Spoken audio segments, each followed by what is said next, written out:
but a part of me was scared of the spotlight too, because of my daddy was the coach. Okay. I was spring game. Yeah. Boom, 2 picks. That was it.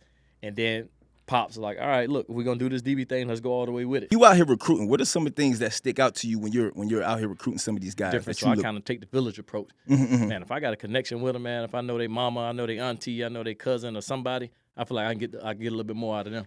Absolutely. So if I'm telling you lies for this organization and then the next year I got to come back and try to recruit in that same neighborhood, come on, man. My face. They're going to be looking at you crazy. Exactly. So I'm going to always present the facts to you. I'm going to tell you what it is. Sometimes I'm going to be a little too honest. Yeah. I'd rather live that way than if I lose you from being honest. But I ain't going to sell you a dream. That just ain't me. Yeah. Hey, I turn that pressure into power. I turn that hate into hope. I turn that fear into faith. With my back on the ropes, I turn that pressure into power.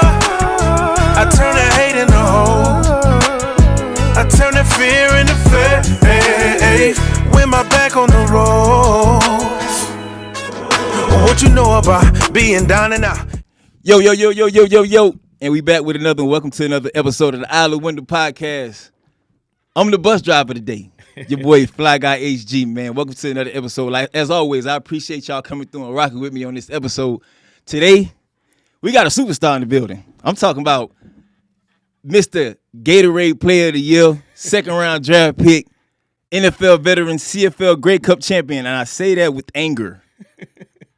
My big brother, man, Brandon Harris. Hey. What up, big bro? Appreciate you having me, bro, man. Already, man, I appreciate you coming through, hanging out with us. I know it's about to be a lot of knowledge and a lot of wisdom dropped on this table today. Absolutely, bro. That's and I know a lot of your teammates finna watch this, and they gonna have a lot to say about what you saying today. Oh, yeah. So I'm gonna try to help you out so you don't get too out of, you know what I mean? But we finna keep it real on the table today, man. Nah, we gonna stay on point, dog. Shit, man. You called me to be here for a reason, so I'm gonna make sure we get a real game. That's what I'm talking about. That's what I'm talking about. How you doing, man? Mind, body, spirit. How everything going? Everything great, dog. Like I'm at a point now, man, where, you know what I mean, coaching, and July is kind of like our sanctuary. You know what I mean? July is our time for ourselves. Get a lot of chance to spend with your family, be on vacation. So I'm enjoying it, man. Month of July, I'm chilling. Absolutely.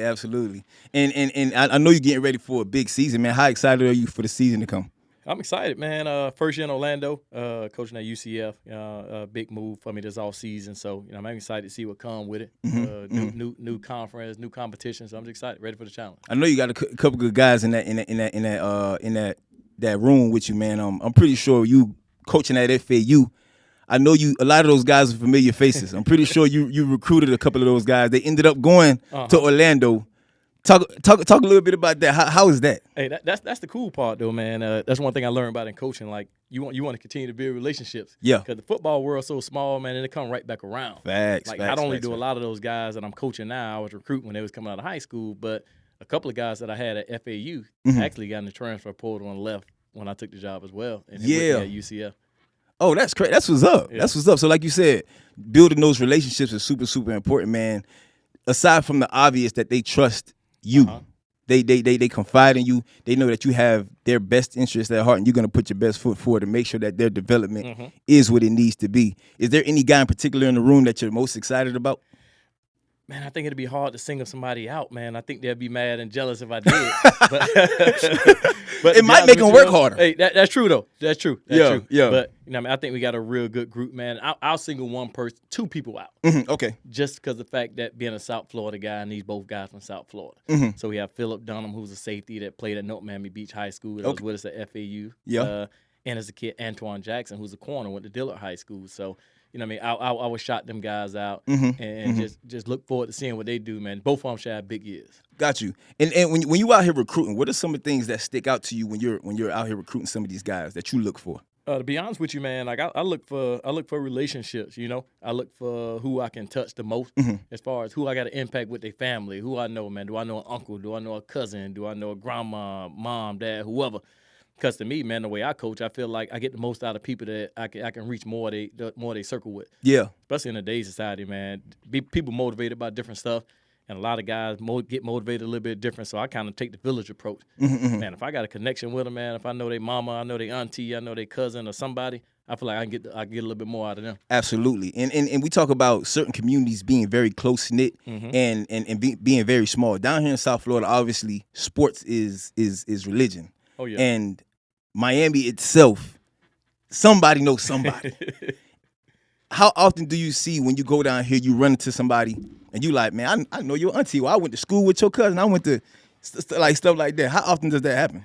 Every time, bro. Every time. Like being down here and recruiting is like when you from Miami and you really, moved around and you really know a lot of people, you can't fake it. So when you do go and you're sitting in these people's houses, even if you don't know the connection, it comes out. Right. Man, I know you. Yeah.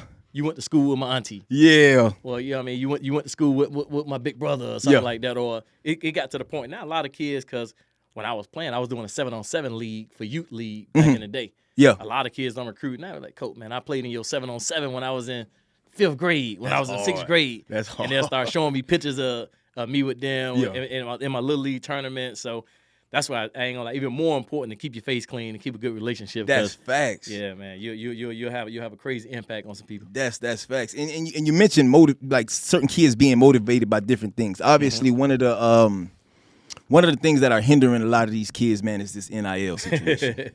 Kids want to go to certain schools because certain schools are offering them this and offering them that. And the thing is, certain schools could offer more. Oh, yeah. How do y'all deal with that?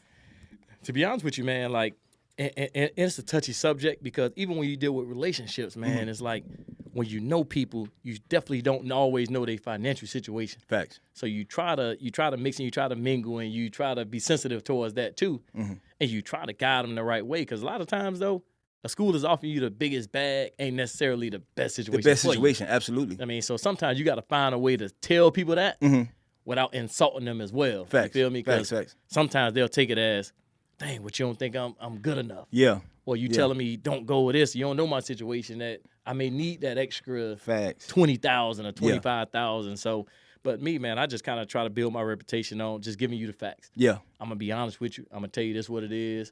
I ain't gonna sugarcoat it, even for the school I work at. Because at the end of the day, man, we change jobs all the time. So I ain't gonna lie for a school or for a program, especially not back home. Yeah. Because at the end of the day, man, no matter where I work at, I got to come home anyway. Absolutely. So if I'm telling you lies for this organization, and then the next year I got to come back and try to recruit in that same neighborhood, come on, man. My face. They're going to be looking at you crazy. Exactly. So I'm going to always present the facts to you. I'm going to tell you what it is. Sometimes I'm going to be a little too honest. Yeah. I'd rather live that way than if I lose you, I lose you from being honest. But I ain't going to sell you a dream. That just ain't me. 100%. And I think that's very, very important, especially when you're talking about building connections with their parents. Because, they're the ones with the real wisdom and the real understanding. So seeing that they got a coach that's really going to come in here and give them game and not feed them fluff, that'll definitely get them to get into their child's ear. Like, listen, man, I need you to go over there. Oh, yeah. Because these people throwing all this money at you, but they ain't speaking real. They speaking all around. Like, they speaking in circles. Yeah. And Coach Harris came in here and gave it straight. And a lot of times you will see, man, like, you may lose a kid. The kid may not come to you initially. Yeah. But they'll remember that. You know what I mean? When a lot of stuff that y'all talked about, when it come to pass a year and a half down the line, they may come back and say, Coach, man, I remember when you set us down and you told us this. Yeah. But we ain't understand it then. But after going through it, we got you. Absolutely. We see it now. You know what I mean? Yeah. Like, how can you help us get back on track now? And to be honest with you, it's been situations where another school might have been a better situation for a kid. Yeah. And I've had to be honest and tell them that too. Oh, like, nah, man, that's a good situation. Yeah. I ain't gonna lie to you. Yeah. Everything they say is bad and everything we say is good. Yeah. I ain't gonna lie to you like that either. No, that's real, like, man. That situation right there is good, man. Like, that, I know them over there. That goes beyond coaching, though. That That speaks on character. For sure. When you look at it, because that truly shows that the development of the kid goes far beyond you trying to win championships for your program. Oh, absolutely. It's about the development of this young man. Man, especially, man, like, it's all about them. Especially, man, when you're trying to do right by kids, their families, and the community, especially in a world where NIL is already so confusing. There's very limited space, very limited resource. These parents don't know. They ain't got the information, man. None of them ain't never really been through this. Absolutely. So if you start taking advantage of that, you just become another person in the cycle. Caught up in the another person doing the same thing, man. Yeah. Like, what makes you different? Like, man, what makes you, when you walk into their house, whether they know you or not, if you giving them bullshit, you giving them bullshit. Whether I know you or not. Absolutely. I mean? So, especially from a person they know, they expect you to give them the real. That's real, dog. That's real. So I feel like this gonna keep going. So let's go ahead and get the toast. Let's get the toast in already. Oh, for sure. sure. And then we can dive right back into it because it was one day somebody said it couldn't be done. But he with a chuckle replied that maybe it couldn't, but he would be one that wouldn't say so till he tried. So he buckled right in with a trace of a grin on his face. If he worried, he hit it. He started to sing as he tackled that thing that couldn't be done, and he did it. Salute to all the dreamers, man.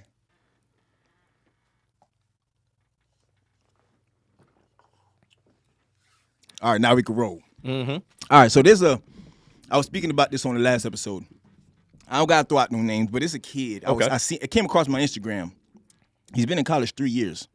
He's been in 3 different programs. Okay. Like, as a coach, how do you view that? Straight up honest, though. How did he play at those 3 programs? Mm-hmm. Was he productive? If he was productive, I want him. Yeah. Like, if he played well and he was productive, I figure out why he moved around so much. But everybody move around for different situations. Like, I still want him. Yeah. If he ain't had no production and he's just been bouncing around, I don't want nothing to do with him. Right. But at the end of the day, can he play or can't he? Now, as an NFL veteran, right, and understanding the mindset of these organizations at the professional level, in my opinion, seeing a kid do that kind of shows NFL programs like, bro, this kid, the moment he's not happy, he's going to be in my office asking for a trade. Now, from that standpoint, do you feel like that's something that could potentially hinder his draft stock? Now that is true, you know what I mean? But I think it all depends on the kid in that situation too, because nobody wants somebody who's bouncing around, who's always looking for something. But to be honest with you, man, like we all gotta adjust. Yeah. Like all this stuff is different for all of us, even for the NFL guys, and you was never able to move around as much in the past. And I think if you go back 15 years, if those kids could have marketed themselves and took advantage of that, a lot of them would have too. Even us, we probably would have. Nah, facts. We can't be mad for kids. Like basically, all these guys are on 1-year contracts. Think about the guys in the NFL now. Yeah, they were always on 1-year contracts. Every year they would go and go for the highest bidder too. Yeah. So facts. those guys on multiple year deals, they can't complain. They gotta ride it out. They gotta just ride it out. These guys are all on 1-year contracts. So if every year I get a chance to test my market again and get a chance to increase my value if I played well. Right. That's why I said it all go back to the production. Production. If a guy played well, man, and he's trying to up his value, I ain't got no problem with it. It is what it is. But it's the guys that haven't been productive. Yeah. It's the guys that barely touch the field that they have demands and they're demanding contracts and they're demanding raises. I'm like, dude, the fuck you did? You ain't do nothing. You ain't improve yourself. Like, you ain't play where you was at. For sure. So why you calling around saying you want this or that, man? You ain't got no value. Yeah, facts. Them the guys I got a problem with. Absolutely. Okay, speaking of value, let's take it back to the very beginning because it seems as though you've been a phenom since you were a child. So from the beginning, man, upbringing. how was it growing up in Miami, man? You know, at-home situation, siblings, parents, man, how was that? Man, I grew up in Liberty City, man. And Liberty City, you know, football was king. Yep. And I grew up with brothers. I grew up in a house full of boys. And my dad been a high school football coach in Miami since before I was born. Go. You know, and I think that's what got us into it, you know? Yep. Like just always being around. I mean, in the neighborhood playing street ball, and to me, them were all the best players came from. I mean, just on the street, on the street. Yeah. Just playing ball in the street, playing around with my older brothers, man, and just learning from them. And different. It was always your street versus the next street over. And that was the first team you was a part of. 100%. Yeah, and it took 100%. Like my brother Tim, who's right older than me.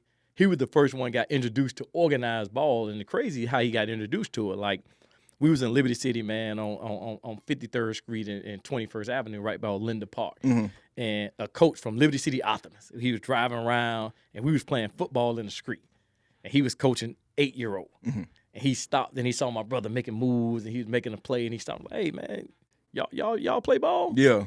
He's like, nah, man. He's like, I coach right up here at Liberty City on Charles Hadley Park, man. Let me put you on my team. Yeah. So he grabbed my brother, took him over there, and that's how we got introduced to organized football. That's funny. And then ever since then, I would go there to watch my brother practice and everything. And I did that for 4 years until I was old enough to play. Oh, okay. Then I played ball. Liberty City Optimists, man. Grew up around the corner from Charles Hadley Park.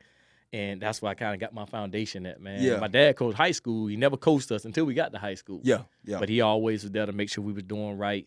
We'd always be around his high school programs and just watching them practice. So I always tell people, man, like to me, growing up, making it was getting a chance to play at the high school level in Dade County. Absolutely. Like those are my heroes. People don't get that. Yeah. Like growing up, Bro, people that played varsity was on. That was the NFL for us. Absolutely.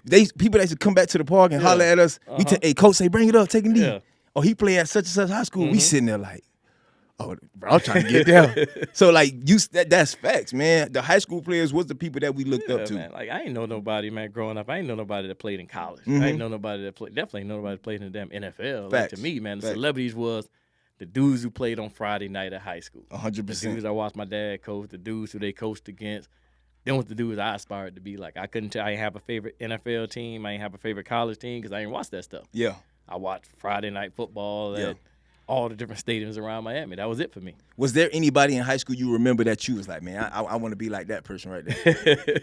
It's crazy, man. Like a lot of different guys, man. But I think if I had to name a few, man, you wouldn't even know these guys, man. Like my dad was coaching at Miami High back in the day, man. It was the mid to early 90s, and I remember watching a guy named Cedric Irvin. He was a running back. Okay. Cedric Irvin was a bad dude. And then a couple years later, you had guys like Andre Johnson and Andre Brown and them guys, man. So I watched them growing up. And then once I started getting a little older, my dad went to Northwestern. And then I got introduced to like Torrey Cox, Antonio Bryant, and all them kind of guys, man. Yeah. And to me, that was as big as it got. And then the next year, he went to Miami Central. And I saw Willis McGahee play in high school. Yeah. And I was like, okay. That's when I started getting introduced to like real phenoms and stuff. And I was like, okay, man, like I want to be like these dudes. Now, at what point? So you said as a kid you never really watched college football. Not at all. You didn't start watching college football till what, about high school? When I got to high school, you know what I mean? When I got to high school, I really started paying attention to college, and it probably was going into my junior year in high school. Got you. Because that's when I finally I had my breakthrough and realized, okay, man, I can get a chance to go play college ball. And that's when I really started paying attention to schools and games, and I started going to camps and started going to, at colleges, give high school kids tickets to come to games. Yeah, come to the games. Like Yeah. When I started doing that, man, that's when I really started to pay attention to like the college stuff. Yeah. But before then, man, I was even right now, I'm a high school encyclopedia, bro. Anything from like 95 till about 2008 to when I got done high school, I can tell you everything that happened in high school ball in Dade County since then. God damn. Hey, man. Encyclopedia. You got any questions? Holla at Brandon here. Nah, real talk, though, man. And so what made what was your father coaching at Booker T? That's what made you go there? Yeah. So like, why not the West Central? Why not them schools? So Pops was coaching. He done had a long trajectory, man. Like majority of my life, my Pops was the offensive coordinator, assistant head coach at Northwestern. I mean, from the time I was probably in 4th grade until I got to 8th grade. So my Pops was at Northwestern from 97 to 2004, right when I was getting ready to go into high school. Yeah. So you couldn't tell me I wasn't going to Northwestern. To the West, yeah. Like every day after middle school, I went to Charles Drew Middle. Every day after middle school, we would walk to the West. Yeah. We would be there for practice. We would be there for – man, I was the water boy. I blew the fucking smoke. I ran out of the tunnel with the flags. Yeah. Like Northwestern got a documentary called Year of the Bull. Oh, come on, Came man. out in 2001. If you from Florida, you never watched Year of the Bull, go to the DMV in Georgia and change your license to Georgia, bro. Hey, I'm on Year of the Bull. Yeah. So if you watch the movie Year of the Bull, I was the water boy one game. Then one game I was running out the smoke with the flags. So long story short, I was going to the West. Yeah. You know what I mean? And then like right my 8th grade year, my dad grew up Overtown. That's the neighborhood that Booker T's in. He grew up Overtown. Yeah. And Overtown gave him an opportunity to come back as the head coach in the community he grew up in. Oh, yeah. No brainer. And take over that program. And he was like, hey, I'm making this move, dog. I'm out. Yeah. And you know what I mean, man? I'm about loyalty too, man. So Pops, he ain't never forced us to go. He told us straight up, man, I know we in Northwestern School District. We live right up the street from the school. Y'all been brought up as Bulls pretty much your whole childhood. I'd really like for you to come help me with my program. Nah, absolutely. Go ahead, what you want to do? Yeah. It was never a debate to me. Nah, facts. I'm going where you go. And what high school did your Pops go to? He went to Miami Jackson. Oh, he went to Jackson? Yeah, he went to Jackson. So, man, Booker T was not a high school when Pops was coming up. So, Booker T, most historic high school in Miami. I'm going to give my high school a shout-out, man. Shout out to Booker T. Shout out to the Tornadoes. So, opened up in 1920 and actually closed down in 64 and became a middle school. What? So it was a middle school from 64 to 2002. That big time period was a middle school. Yeah. So it came back open in 2002 as a high school.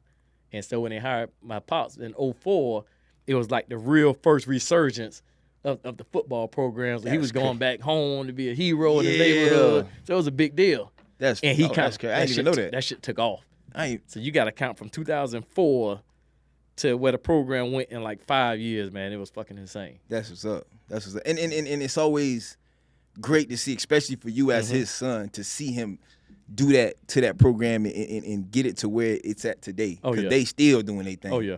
Man, that's amazing, bro. I don't know, bro. Every time I come to the studio and get ready to record for such strange reason, I always get hungry.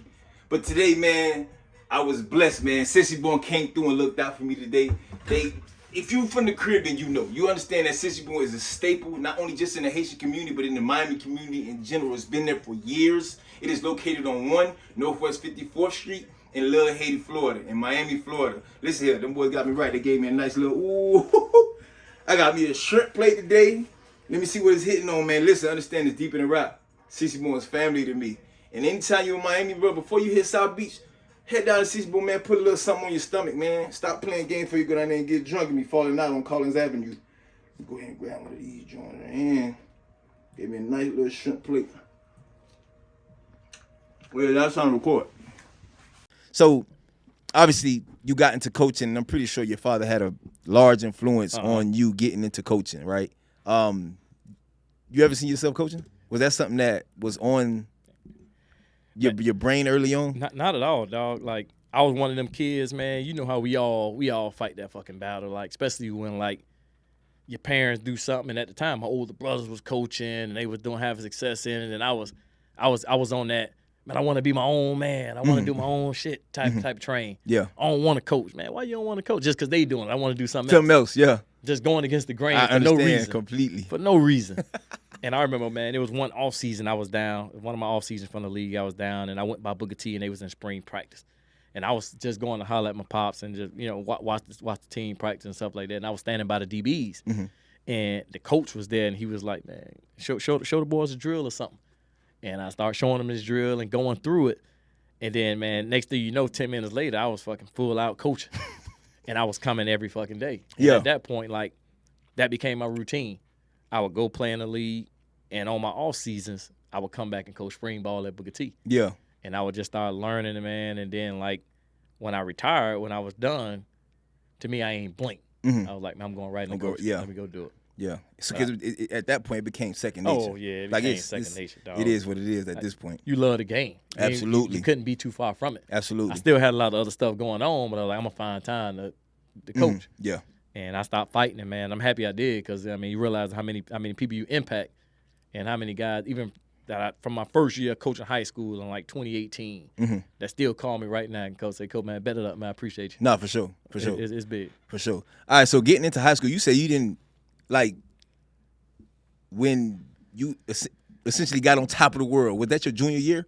Or did it start off early? Nah, man. I was a late bloomer. Like, I was one of them dudes, man, like, I went to Booker T as a freshman. You know what I mean? Had high expectation because people ain't realize, man, like when your daddy the coach, especially at a predominant high school in the inner city, you already going to be looked at under a microscope. 100%. You're going to be looked at like, man. Let's see if his daddy going to start him. Is this daddy ball? Yeah.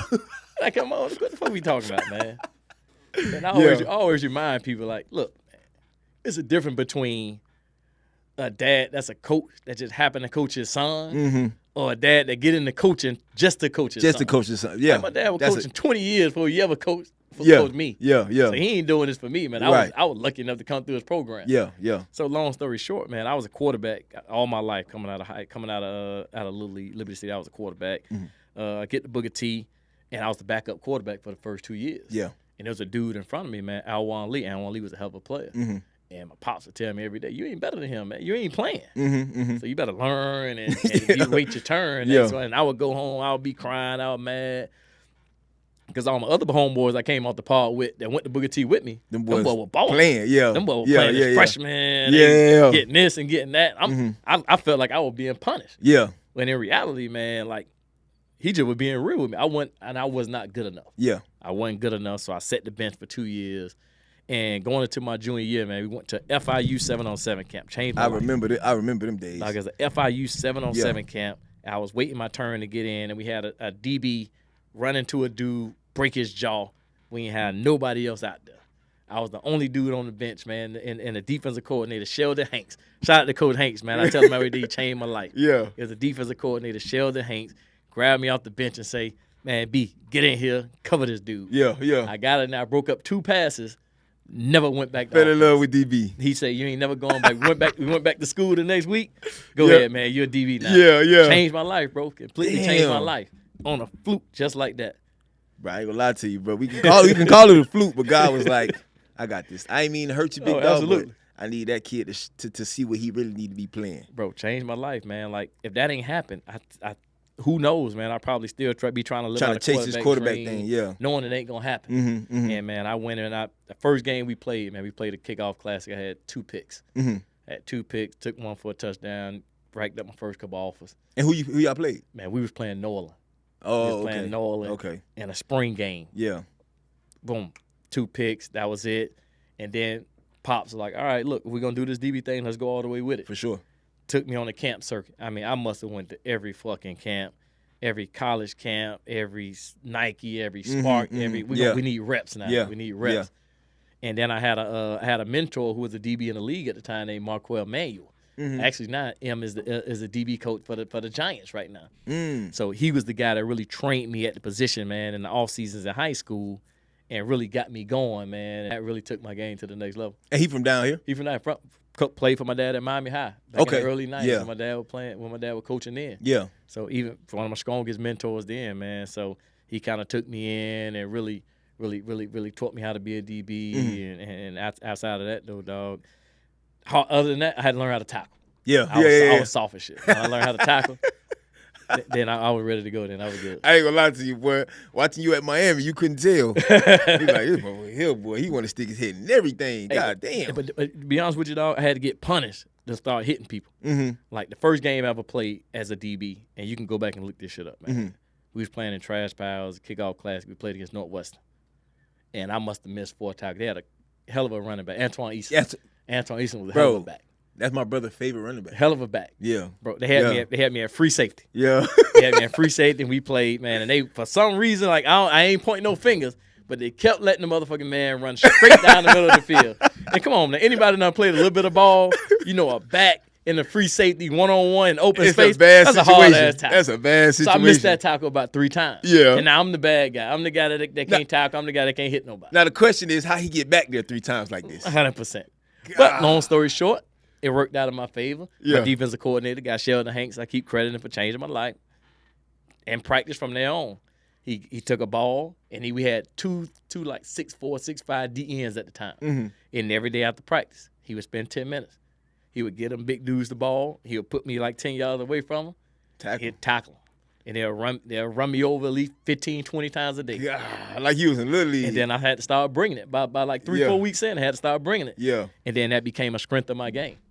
Like from the rest of my time playing, man, I was knowing that, okay, that guy gonna fucking that boy, he gonna hit something. Exactly. And that became a strength. No, that's what's up. All right, so and throughout this recruiting process, obviously you had all these offers, man. Yeah. Gatorade Player of the Year. How'd that feel? Oh, it was amazing, dog. It was amazing. I think the biggest thing for me, like always, and I was shy about a lot of that shit in high school. Now, I mean, I was shy because I always felt like I worked hard. In my mind, I knew I deserved it. But a part of me was scared of the spotlight too, because of my daddy was the coach. I was scared of the spotlight sometimes because I ain't know how a lot of people would view that. Was going to view that like, You know what I mean? He only got that because his daddy. And I did get that now. I got a lot of that shit. Yeah. And I got a lot of that. Yeah. And that's why one thing I always wanted them to realize that, like, man, at the end of the day, man, when you see me put in this work, when you see me when y'all go home, when you see me stay out here on this field at night, when you see me show up early, that's going to always be the reason why. Facts. I don't never want y'all to feel like the guy gave me something. Yeah. Like, y'all wasn't saying that when I was sitting on the bench for 2 years as a freshman and sophomore. Yeah. And I found my way. Now I'm doing my thing, and I don't want that to be a credit too. Facts. You know what I mean? That's But it was fun, but it was hard to enjoy because I was immature because of that. Yeah. Now, I mean, realizing, damn, man, a lot of people may not feel like you don't deserve it. Yeah. Yeah. So I never really played into it, never really acknowledged it much, but it was pretty cool looking back on it now. 100%. And even now, man, like I got a lot of plaques, a lot of awards in my office, and a lot of kids that I'm recruiting, they come in and they see some of the awards, see some of the accolades, and they like, damn, coach, you would like that. Yeah. And it feel good. It's easier now to laugh and enjoy and like boast about it now. Yeah. Because you couldn't do that at the 100%. time. But yeah, recruiting got crazy. Recruiting definitely got crazy, man. I think it ended up with a top 5 of Ohio State, Miami, Florida, LSU, and UCF. So crazy UCF. you really like UCF? Oh yeah. So UCF thing was crazy, man, and I'm big on. Okay. I'm big on relationships, bro. I'm big on relationships, and I'm big on like the vibe. And at the time, man, Coach David Kelly. Shout out to Coach Kelly. Coach David Kelly. He's coaching at Colorado now. He was recruiting me for UCF, and this was at a time where UCF program, it was nowhere near what it is now. No, right. But Coach Kelly, man, he was like, man, we need a face of this program. We need a person that we can fucking, put on the billboards around this place to make people pay attention. Absolutely. And I had the rankings behind me and all that stuff. So, man, I took a trip. I took all my visits, and my 5th visit the week before signing day with UCF. So man, I'm pretty solid. Let's go to UCF. Let's see what they got to offer. And when I say, bro, the best college visit I've been on, by far. The best college visit I've been on. You standing on this, bro. I'm standing on this right now. And we spoke before this. Yeah. And you because I heard you say this from years ago. Oh yeah. And you standing on UCF was the best college visit you had. The best college visit, and I'm telling you, man, I went on some visits. Now I went to Miami. That was a great visit. I went to Florida. Florida was number 1 in the country when I went to Florida. They beat Tennessee. Yeah. I went to LSU on an in-season visit. They was number 1. They was number 1 in the country. They beat Florida. I went to the Florida game at LSU. I went to Ohio State. They won a national championship that same year. They ended up winning the Natty. I went to them after the season. They was rocking. They was still celebrating. So I went to all these places. UCF was my best visit by far. Because I felt like, you felt like royalty like at the home. time. Like this is why. 100%, bro. Yeah. 100%. Like I was the only recruit they had on the official visit weekend. It was the weekend before signing day, and just me and my family was there. Like they assigned the entire coaching staff and support staff just for me and my family, and the whole city of Orlando really treated me like they wanted me there. Yeah. Like everywhere I went, it was a big deal in the city. Like we went to dinner, man. Everybody in that restaurant came to me and acknowledged me. That's what's up, like man. we checked into a hotel. Everybody in that hotel knew we was there. Everybody in the hotel came to talk to us. They took us to a basketball game. I never forget. They set me on the floor of a basketball game, and they put me on the jumbotron, and the whole arena was just chanting my name and saying how bad they wanted me there. It was a big deal, man. I went home, was like, hey, we might be going to UCF. We might be going to Orlando. And Randy Channing say, not so fucking fast. Hey, no, I ain't gonna lie. That's a tough one, boy. It was tough. Miami, boy, it was the distance that saved y'all. Because if it wasn't for the distance, because y'all down the street. If it wasn't for that, I don't know, boy. Y'all would have lost somebody. It was tough, man. But like my partners played a big role in that decision too. Nah, man. for sure. I got a group of friends, man. We tight. We more like brothers than friends, you know. Like, and a lot of them I knew since growing up, man. Guys like Devon Johnson, I went to high school. Yeah, I remember. Sean Spence, Marcus Forston, DeMarcus Van Dyke, all those guys, man. We had all had dreams of, because we all went to like middle school and stuff together. Really? So we all went to middle school together. We all grew up in the same neighborhood. Okay. And I ain't even know DVD grew up. Yeah. So we all grew up tight. We all grew up real tight. Oh, especially damn. like Sean and Marcus and Devon. Like we all grew up. Did all y'all play like real Little League? tight. Any of y'all play Little League together? So we ain't play Little League together, but like we always ran track together. We went to Drew Middle, and we all was going to Northwestern. Yeah, okay. When my dad left, so me and DJ, we steered off and went with my pops to Booker T, and the rest of them went to Northwestern. Yeah. So when it was time for us to link up again and go to college, that was the whole plan was, man, we all going to UM together, no matter what. Yeah. I mean, we get a chance to go to UM, we going. Facts. And then they all committed early. They all committed after their junior year or early in their senior year, and the plan was going exactly how we wanted it to go. And I was the last piece of the puzzle. Yeah. And I was the one that started to flake a little bit. So them boys start checking me. Like, what you doing, yo? Like, yeah. You know, we've been talking about this. Yeah, We've been planning on that. Yeah. And then I ended up signing to Miami, and luckily, man, like we all even grew closer being in college together, and we met other guys along the way. That's when we all grew tight with like Travis Benjamin, Lamar Miller, like Allen Bailey, all us, we even grew tighter together. And that formed our little bond and our little clique now. And the only guy that was left out, man, we still regret it to this day, Levante Davis. Yeah. Like Levante Yeah, Davis. man. I ain't gonna lie, bro. Even talking to him and chopping it up with his journey, him having to, go into we went JUCO and then went to Nebraska. Yep. It's like, hey, everybody's journey different. But everybody's journey different, man. You find ways to come back and bring it back together, man. So me, DJ, and Vontae, we all grew up in Liberty City. We all played Liberty City Optimist together. Like us three, we was teammates from 6 years old all the way through. Yeah. I mean, until we got done. And then when Vontae went to the West and when he went to JUCO, when he was coming out of JUCO, we all was trying to get him to come back to the U as well. And credit to him, man. As easy as it would have been to come back home and be around your boys and be in your hometown, he was strong-minded enough to say, I kind of made my name up here in his area, man. I'm going to stay in his area and go to Nebraska. And it worked out for him. For sure. It worked out for him, man. That motherfucker's – for sure. I ain't going to lie. You talking about somebody that's still doing this thing at a very, very high level. Like, I be watching it because, like, for years, people be like, bro, you watch this game, you watch that. I be like, bro, I don't watch sports, bro. For sure. I get overwhelmed by it. This is my job. Oh, yeah. So I got to deal with this all day and then come home and sit and watch this. Nah, bro, it's just a little too much. Yeah. But I do watch games when my dogs are playing. Now, unfortunately, growing up here in South Florida, it's a lot of your dogs playing there. And all the time. Going to the high school I went to, they everywhere. Every game you click on, you're going to see somebody I know. Yeah, so essentially, I kind of get dragged into this. But, like, just watching, like, the Bucks playing, seeing some of the things that he do, bro, it's just like, dog, how the hell? How the hell he just did that? Man, bro, it's crazy. I tell people all the time, man, like, everybody's race is different. And Vontae being one of our closest friends, man, I use him as an example all the time. Like, you look at our friend group, man, it's about 8 of us, 9 of us, and you look at all of our journeys and all of our football careers, man, like from recruitment in high school to draft stock and all that kind of stuff, man. And you look at Vontae taking the long road, not very highly recruited, going to JUCO, doing all that stuff, and this dude is going to be a freaking Hall of Famer. If you said in 10th grade and you lined us all up in a row and you say which one of these guys is going to be a Hall of Famer, he probably been the last guy you picked. Look at this dude now. This dude gonna be a freaking Hall of Famer. First time around. It's fucking insane, man. Credit is hard. Man, shout out to Vontae, man. Absolutely. Real talk.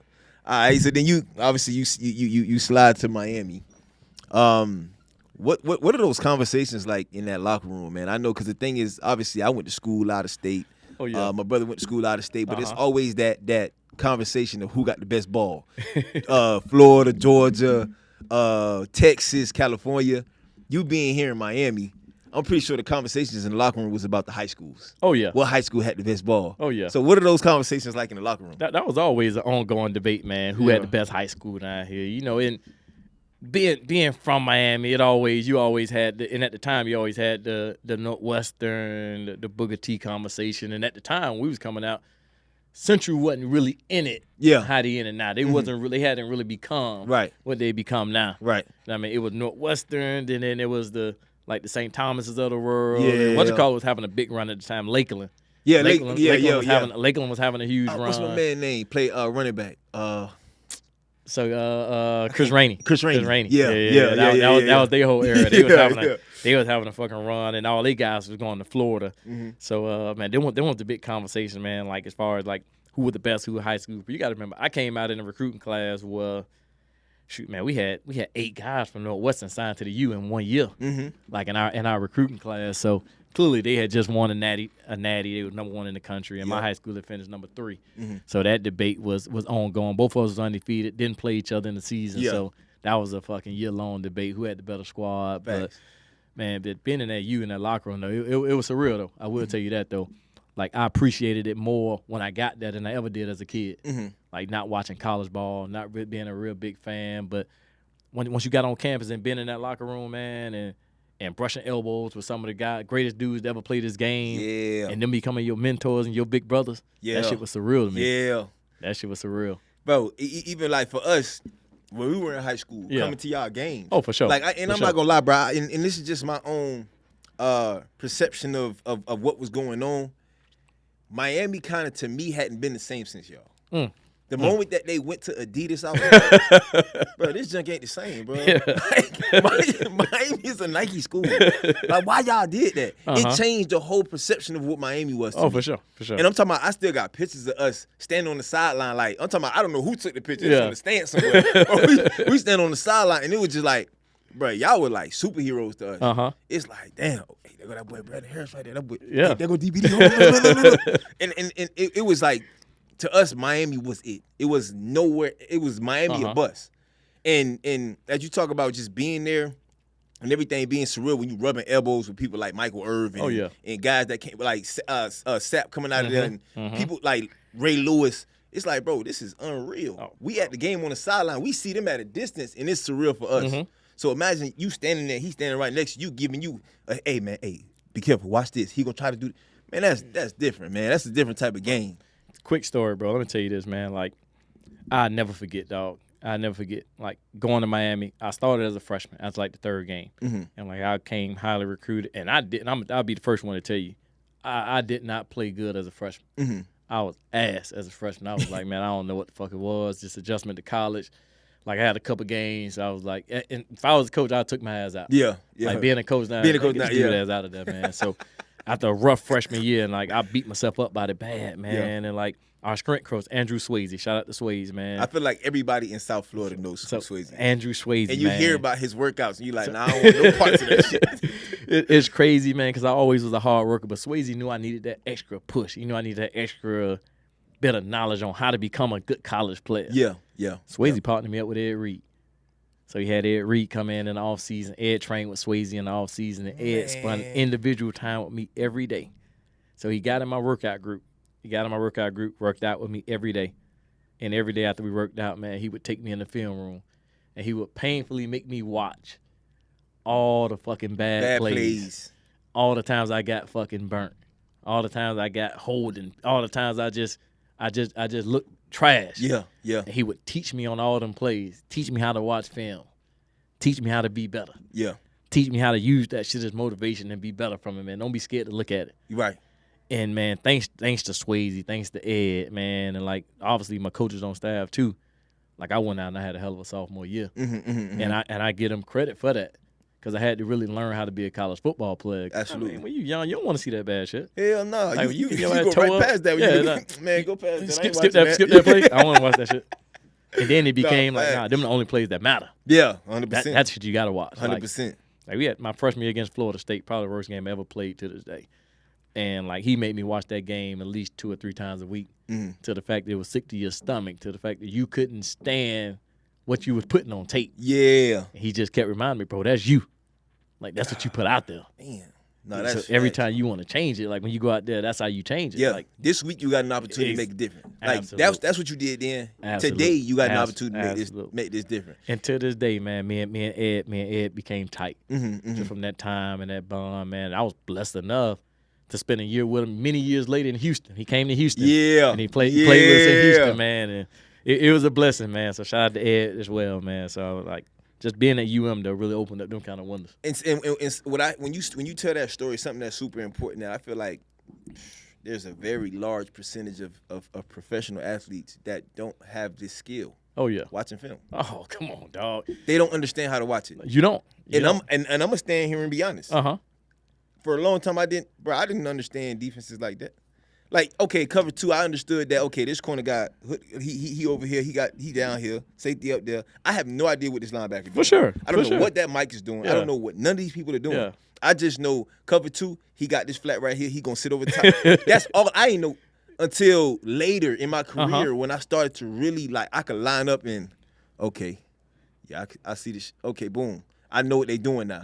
Because you understand. The game slows down. It slows down, man. It slows down. Easy. You know what? You ain't got to worry about coming across the middle being scared to get hit. Absolutely. Because I know ain't nobody going to be there. Absolutely. So, you saying that he taught you how to watch film, to me, that's a skill that a lot of people don't understand. People don't possess that skill. They don't, man. And, like, the thing that aggravates me, even as a coach now, like, I had to take that shit from a person that been through it. Like, people always think they got the answer to tell you what to do. Yeah.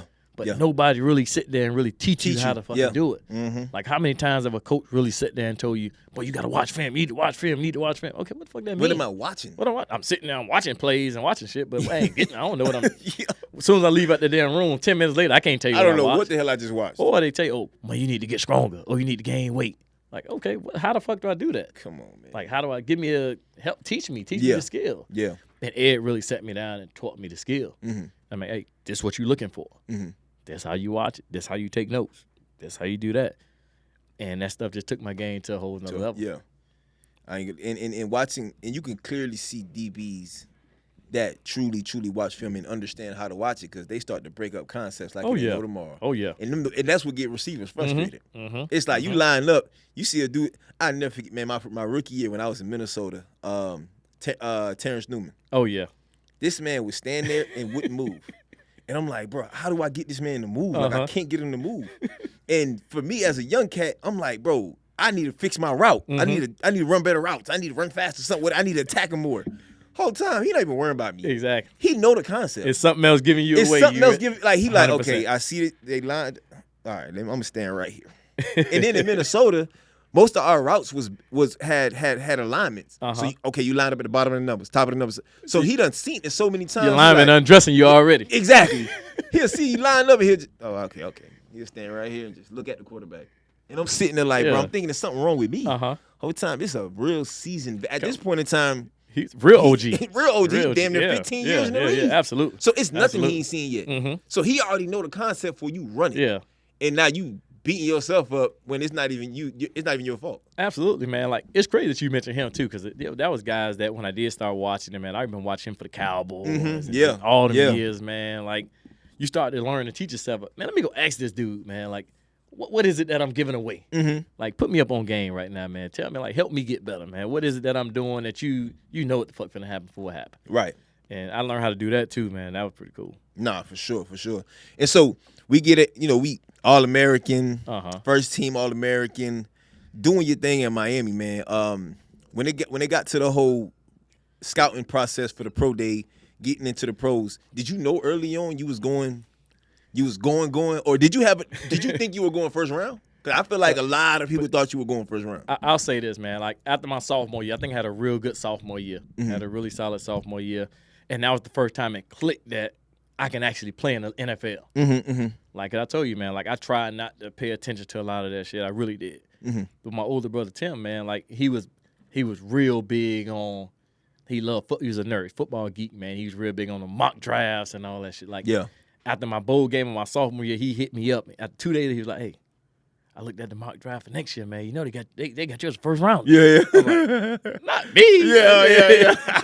Shit, not me. Yeah. So, and he was like, yeah. And then at that point, I was like, oh shit, I'm close. I can start chasing this. Yeah. So I mean, going to my junior year, have a pretty good year. My coach ended up getting fired after the last game. So Randy Shannon, man, my coach ended up getting fired after the last game of the regular season, and we still got a bowl game to play. So we on bowl break, and now I'm sitting with my family, man. I'm like, okay, what we do? Yeah. Like, I'm the first person in our circle to ever come close to talking about the NFL draft and all that. Hey, you talking about it going early after the junior season? Absolutely. Like, man, we don't want to fuck this up. Like, how we gonna make the decision? Like, are we going? We staying? What we gonna do? Yeah. So it took a lot of just talking to people, man. A lot of just getting advice on what's the pros and cons about leaving early. Yeah. You know what I mean? And one of the biggest things, man, even talking to my position coach at the time, man, Coach Crime Dog, Wesley McGriff, even talking to him, a lot of my other mentors, they were very honest with me. Like, I was getting first, second round grade for most teams in the league, but he was like, look, bro, you ain't gonna. I was like, what were some of the knocks in my game? He was like, man, you ain't that tall, you ain't 6 foot. I mean, you don't run 4.3. You know what I mean? But you instinctive, you play good ball, X, Y, and Z. Coming back for your senior year ain't gonna fix none of that shit. Absolutely. Like, you ain't gonna get taller, or you ain't gonna get faster in a year. Let's fucking go, man. No, man. And when they put it to me in that turn, I was like, all right, we gotta live with the result at the end of the day. Like, I'm 5'10", dog. I'm gonna be 5'10" next year too. Yeah, absolutely. So that's fact. The same shit they tell me now, they gonna tell me then. So that's a great way to put it, though, for sure. And that's what made me go ahead and declare. And I had doubts about it. Like, of course, everybody want to be a first rounder. Of course. Everybody want to be a first rounder, so Yeah. I was like, man, maybe I can get a chance to sneak in the first. So, back half of the first round, you can sneak in there, you get in it. If not, just live with it. But at the time of the draft, when I didn't go in the first, you had them regrets a little bit like that night, like, oh shit, did I fuck this up? Yeah. What did I do? Yeah. I should have went back to college. Like, damn, did I do something wrong? Right, facts. Because you start to think about your pro day, for sure, combine, like, damn, what I did? Because I went to the combine. Yeah. Like I had a real solid combine. I mean, I had a great combine. But when you battling with so much, when we went to pro day, I did not do everything at pro day. And if I could do it all over again, I would say that I would have treated pro day like I treated the combine. Got you. Because I had a really good combine, man. Like I had my stock was up. Yeah. And then we went to pro day, and I was like, I'm gonna selectively do certain things. Yeah. So I did my drills, I did my DB drills, and that was it. Like I'm gonna just go to pro day and do my DB drills. I ain't gonna run. I ain't gonna do nothing else. I should have did it all again. Now, with that mindset, thinking back on it, would you tell that to these younger kids now? Like, bro, just go do the drills. I would. I would tell them, man. Like you're an athlete, dog. You're on a job interview. As much chance you get to show off all you can. Yeah. Like, man, run as many times as you can. Now, if they mutt the 40 at the combine, would you tell them to go run the 40 at the pro day too?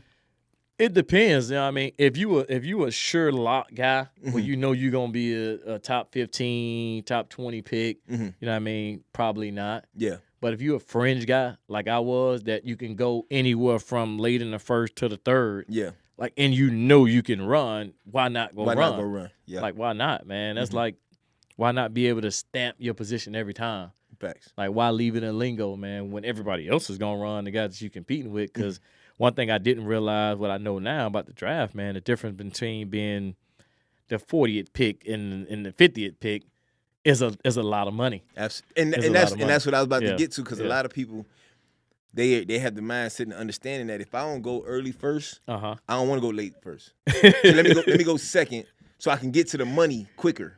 Because like I don't got to deal with that whole 5th year option stuff and all that other stuff. I can get to a second deal faster than a person that went late first. I don't like that mindset. Yeah. Because to me, it's a significant amount of money difference between just the end of the first round is a 32nd pick. The 32nd pick and the 33rd pick is a difference of probably like $5 million. So if you want to cheat yourself out of $5 million to gamble that you're gonna play good for 4 years, and you're gonna be, man, please give me the extra $5 million now, and I'm still gonna play good, and I'm still gonna make that money on top of that. I feel that. I ain't doing that now. I feel that. Give me. And I need that right now. For as long as you know how the league work, man, the league is so political. You know what I mean? Facts. Like, if you come into the league as a first round pick, you're going to have some grace for a couple years to get right. You're guaranteed. You got some grace to get right, man. The GM ain't going to sit there and say, I fucked that up. I shouldn't have put the dude in the first. Yeah. Like, come on, man. You want that first. And for the rest of your career, you're going to have that first round tag. Yeah, absolutely. So everywhere you go, every opportunity you get, they're going to look at you, that dude was the first rounder. Yeah. And everybody that gets you, they're going to be thinking to themselves, they couldn't do it, I could do it. For sure. I can pull the potential out of you. You're going to get so many more opportunities just off the way you came in. Yeah. And I tell dudes, man, that matters. Like, if the more you can boost your stock, like, no, it ain't gonna keep you a job. You still got to produce, but that carries some weight behind your name. It do. Because I'm gonna just be honest with you, coming in as a second round pick, and if you really look at it, man, like in my first training camp in Houston, it was free agents that I know probably played better than me in camp. Bruh. And I was a second rounder, but there wasn't nothing they can do about it from a financial standpoint. There's nothing you can do. So I'm glad you brought that up, because I try to get people to understand, like, bro, and people are, obviously playing in the league. Yeah. People that never experienced that are fans of professional sports. They're like, man, how was it, man? Like, how's this dude? And I'm like, dude, listen, there's people in that league, bro, that you don't know who the hell they are, and they are probably better than the people that you know. Hell yeah. And it'd be like, for real? I'm like, yes, dude. You got to understand something. If somebody get drafted, this team is financially invested in this person. So if I gave you this money, you gon' play. I don't care. I got to put your ass on special teams. You gon' get on the field. This cat is way better than you, but I didn't give him money. I gave you money. Oh, for sure. So I need to get my money's worth. For sure. So in your own words, explain to them how that is. Like, how it's cats, like you said, that are undrafted. That, bro, I understand you might be better than this cat. Oh, yeah. But this cat gonna play. At least initially. That's gonna happen. you got to think about it though, man. A lot of evaluations, a lot of time go into them draft picks, and there's only selected few. You know what I mean, and just like the coaches' jobs ride on like performance, the GMs and the scouts, they job ride on the guys that they selected. Man, did them guys play well, or did they perform? So yeah, those guys are gonna get more opportunities, at least initially when you come in, to get the job done. Yeah. As opposed to an undrafted free agent, man, he may have to do it 5 times. You know what I mean, to show that he's better than that guy that was drafted. Absolutely. And I saw that time and time again, man. Like as a rookie, I was on the positive side of it, like being a guy that came on, because I came in a lockout year. So when I got drafted, I did not show up to my team until like the second or third day of training camp. Yeah. So it was no OTAs, no rookie mini camp, no none of that. Right. So when you showed up, you got on the field, you in camp. It was time to go. And it was time to go. So it was free agents, it was undrafted guys. So we all was even, you know what I mean? And it was some guys that took off hot at other positions. I'm like, man, this dude right here cold. Right. You know what I mean, but being the fact that I was a second round pick, like they had money invested in me. So they knew like, okay, we got to give this guy time to get right.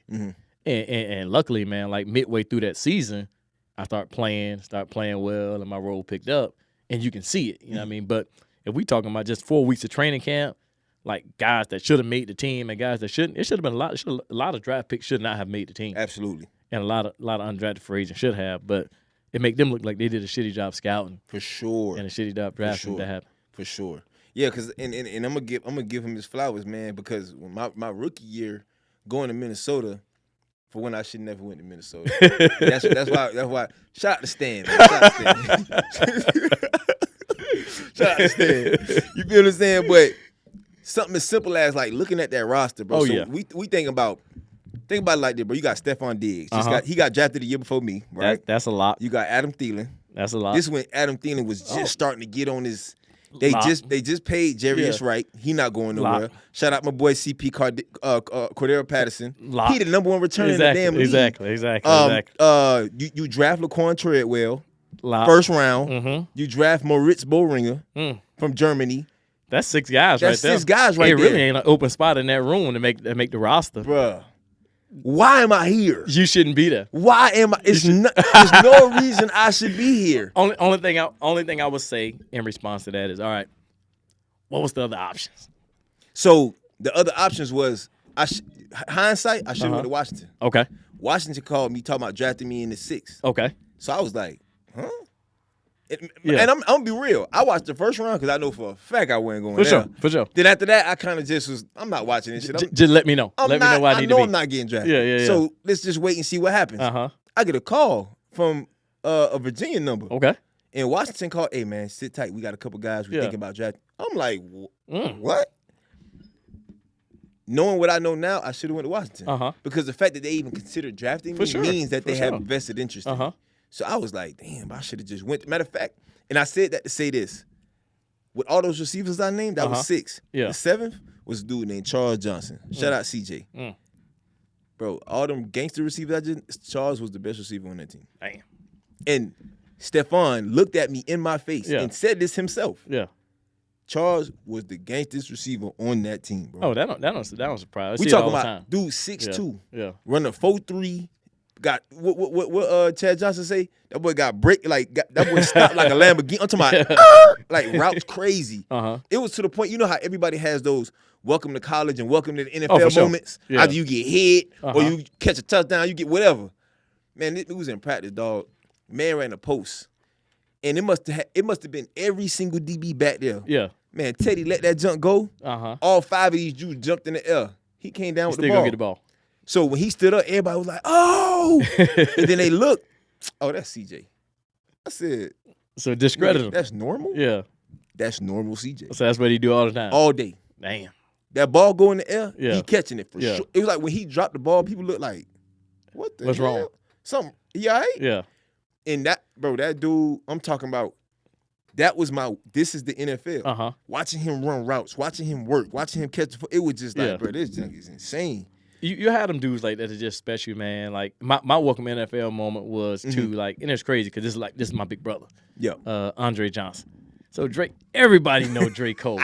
Everybody know that, man. I've been watching Drake since high school because my dad coached at Miami High with Drake. I've been watching Drake since high school, but until I got on the same grass with him. Yeah. Until I watched him do his thing every day. And I'm like, fuck, Dre. This nigga real. This dude a whole nother level. Like, I knew you was good, dog. I knew you was that guy. Yeah. But god damn, watching this shit up in close is a totally different level. Yeah. Like seeing a dude that big, that fast, that explosive, that athletic, that shit was insane to me. Oh. And then when he walk off the field, just being the quietest and humblest dude you ever meet. That's the thing. Like I look at his demeanor, dog, and you know I've never met him personally, but you know I just watch his demeanor, man. I'm just like, dude, he's just so like, yeah, whatever. Like he just be vibing, just so chill, bro. But passionate though, passionate, work hard. And the thing I respected about him, because I ain't know no different from when I got there, man. Like he don't want it no other way. Mm-hmm. He want to grind. He want to go get it. Yeah. He want to practice every day. Yeah. He want to run every route he need to run, and he gonna get during the week. It ain't no vet day. None of that. Ain't no vet day. He don't want it. Ain't no vet day. I want every look. I want every DB to challenge me every day.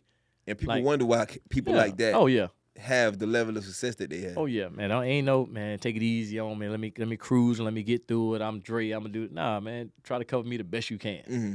You probably can't, but give me the best. Give me the best you got. Yeah. And I'm gonna make sure I'm working to get better every day. That's why I got so much respect for the dude, man. And just watching the way he handle business, man. And just being a pro every day. Even knowing you the guy when you got that kind of level of consistency, dog. Mm-hmm. Like that dude that showed up and did it every day.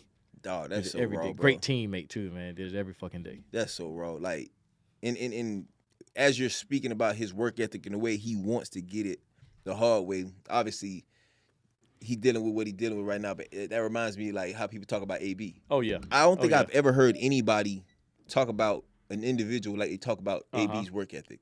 I've heard the same stuff. They say this dude don't stop. Yeah. And I'm like, damn, like you wonder why he succeeded how he succeeded. Obviously, it's an unfortunate situation with what's going on right now. Yeah. But you can't take nothing away from his grind. You can't discredit his grind from what he's done. Yeah. And going back to Andre and thinking about that workout that that famous with him, Chad, AB when AB was young, Santana Moss was out one there. That was one of my favorite receivers because I was always little. So him. Steve Smith, them guys was always some of my favorite receivers. Yeah. Matter of fact, which brings me to this. I was thinking about this earlier. Whatever happened to what his name, man? Played with y'all at Miami. I think he went to Booker T with y'all too.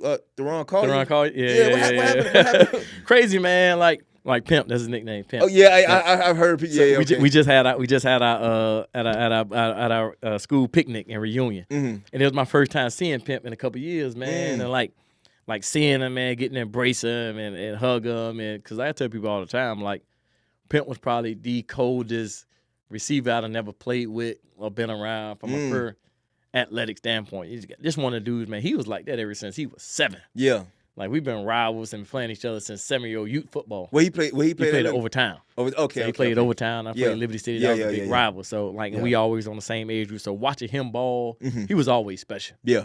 And then getting to high school and being with him every day, I'm like, man, that dude right here is different. Mm-hmm. And then getting to college, man, he kind of just took off. Yeah. His thing was, man, he got in a little, I wouldn't say trouble. You know what I mean? He did not see eye to eye with some of the guys on staff at UM. Got you. So especially when I was on my way out, he kind of was in a doghouse. He was in a bad spot with some of the coaches and stuff like that, and ended up asking him to transfer. And that was when the time when transferring wasn't real big. Right. And so he ended up kind of hard. It was hard, man. It was hard. It was hard. And I think his first move, man, like he ended up leaving and going all the way out to LA. He went to USC. Went all the way out to SC from Miami. He went to SC. Yeah. That shit just different. He did go. I feel like I remember that. When you're a kid from Miami, man, and you go out to SC, that shit different, bro. That's a different look. That's a different vibe. And I think he just kind of moved around over there a little bit, man, and ended up coming back home and not finishing up, man. But, man, super talented, man, and just kind of ended up stalling out after that, man. I kind of wish he would have stuck with it. I kind of wish the Miami thing would have worked because he was a couple of years that we was there together, man. He was by far one of our best offensive weapons, returner, slot receiver. Yeah, one of the best dudes we had on the team. And I remember, bro, because like I say, me being a smaller receiver, any small receiver I seen was a dog. I was like, oh yeah, that boy gangster. People talk about him all the time. That's crazy though, and I had to remind him that too. I was like, bro, I don't think you realize how good you are. Yeah. And it's a lot of times it's how it is. Mm-hmm. A lot of times, and even when you talk about when you were in high school and getting all the praise that you were getting, you felt like you kind of had to like shy away from the attention. Yeah. I actually heard David Banner say this on Club Shay Shay when he was talking about sometimes, man, we're humble because we doubt ourselves. We're very appreciative of stuff, and we're like, man, you know what I'm saying? I appreciate the little stuff, and I'm humble, whatever. That's all because you don't want to pop your shit. I can relate to that. That's because you don't see what everybody else sees. You feel like I'm good, but I ain't. For sure. But it's like, no, you like that for real. Yeah. So that's one of the reasons why it's super important to give people their flowers. 100%. But it touches on the fact that quietly you're doubting yourself. I think so too. Yeah. I think, you know what I mean, a little bit of self-doubt, but also more of, man, I don't know what that fucking response is gonna be. If I do pop my, absolutely. And do I want to deal with the backlash if this don't work out? That's gonna come with it. Yeah, absolutely. Yeah, that's facts. It's that fear of failure. Oh, for sure. It's like, dog, I want to pop my shit, but if I do and it don't work out, am I ready to deal with that? But it's crazy because, man, like a lot of people, I know myself, man, it's like you do it inside your mold, like on the field. Like when I'm on the field, man, like I'm super confident and I don't give a shit. Like I'm gonna talk shit, I'm gonna feel good about it, and I want you to know I'm better than you. Yeah, absolutely. I want you to know that, and I want you to know it ain't nothing you can do about it. But the minute I come off the field, you'll never hear me say a fucking word about it. Yeah, that's I'ma just fucking downplay everything that. Bro, it's so I be telling people like, dog, one of the most people who play with me know, bro. Mark one of the most talkingest person that ever touches the field. But once he step out the field, he don't talk no shit. For me, it's like, all right, bro, let that bro just talk. Yeah. But when I get on the field, like, and my shit talking is not like, you trash. It's like, I'll whoop you. Yeah. And I'll be like, man, get your ass up. That's the kind of get under your skin. Hey, hold on, get up real quick. I got to get you again. Like, that's the type. That's my shit talking. Yeah. It's not. Look, I'm not gonna cuss you out. None of that. I'm gonna tell you, hey, bro, get up. I got to beat you again. Oh, for sure. Hey, yeah, you seen that route? That was raw. But what's up? Hey, and I'm the same way. Though. Like, I was big on. Like, I want you so fucking mad, dog. I want you to realize. I want to become a personal battle against you and me on it. Yeah. I want you to realize it, dog. Look, fuck the route. Fuck the time. I want to beat this dude. Yeah. And now I got you. Absolutely. I got you. I want to remind you every time, like, hey. And every time I beat you, it's going to get worse and worse. It's going to get worse and worse. To the point where if I get silent and I start looking at you, I know because now I'm not going to say nothing. I'm just going to look at you like. Hey, I told you. Like, damn, bro, you can't. Look at me real quick. But watch out, bro. Got him. I swear, but that was my shit talking. I'm not finna sit up there and cuss at you. I'm gonna laugh with you. I used to mess with dudes all the time. Like I go up, I lock a dude up, I make a play. Like we'll be in the heat of a game, especially a rivalry game. I just go to him, like walking back to the huddle. Hey, I'm nice, huh? Yeah. Just like that. Tell me the truth. I'm and nice. Yeah. And hey, bro, they hate that. Man, you trash. Bro, you trash. All right, we'll see. You come back, make the next play. I tell you, I was nice, dog. Damn, what was going on? Hey, what you think, bro? What you think? But matter of fact, I have. It's funny because we played. Matter of fact, it was last year. We played BC. I was blocking the dude pancake. Yeah. So when we got him, I said, "Hey, bro, I want to get your consent. I'm posting that pancake on Instagram."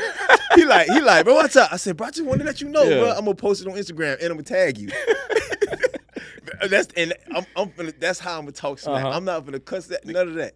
It's the subtle shit like that that piss people off. Yeah. It's the subtle shit like, that piss I don't people know off. if this nigga being nice or. Oh yeah. Nah. Oh yeah. I ain't being nice, bro. I'm whooping that ass. That's how that shit go, though. Absolutely, man. So obviously with this level of success, bro, and you building that circle that you got, being around legends. Oh, for sure. Hall of Famers and all this, their view of you is through the roof, right? Before I ask you this question, how important is it for student athletes, or not even just athletes, people of any artistic or influential profession, how important is it for them to detach themselves from their jobs or whatever their level or skill is? I think it's real important, man. I think one thing people always got to understand, man, like what you do can't just be who you are. Absolutely. At the end of the day, man, I coach football. That's what I do. You know what I mean? But that ain't who I am. Like I got other stuff that's important to me. I got other values. You know what I mean? I got a family. You know, you got stuff that you enjoy doing outside of your profession that's just a big deal and a big part of it. And I think all of that stuff put together, man, makes you who you are as a person. 100%. Like if you just get powdered up, man, in your profession and the wins and the losses and whatever it is you're doing, man, like when it's good, you're gonna be rolling. Yeah. But when shit downhill in that profession, man, you gonna be fucking down. Absolutely. You're gonna be down. There's no dog. middle ground. Ain't no middle ground, Yeah. man. And one thing a person always told me is that like your family don't deserve that. Mm-hmm. Like your kids, they don't deserve that. Mm-hmm. I mean, when you having a shitty day at work, you know what I mean? Your kids don't care nothing about that when you walk through that door.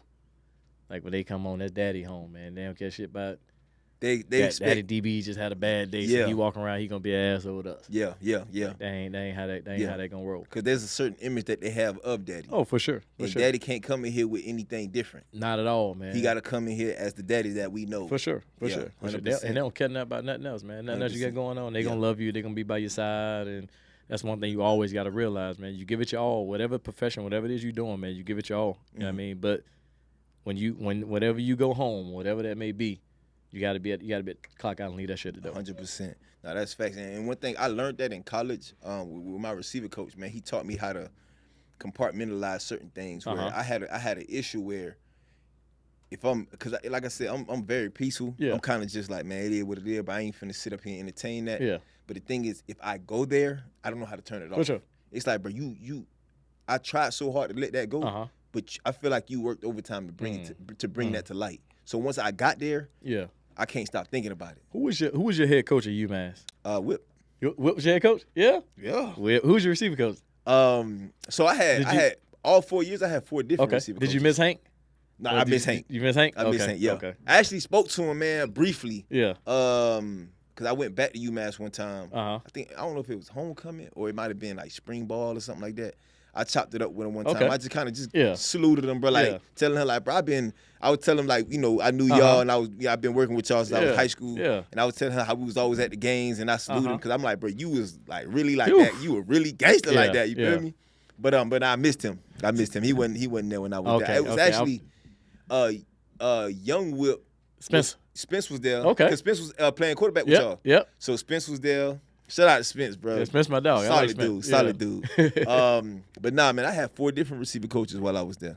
All 4 years, every single year I had a different receiver coach. That's a lot of adjusting. Man, listen. God damn. You know what's funny? And I look back on it. Obviously, as we know, hindsight is 2020. That was God preparing me for what was to come in my life. For sure. Obviously, you knowing that I hadn't been to so many different places, and you can ask any. I tell people this all the time, but it wasn't skill that kept me.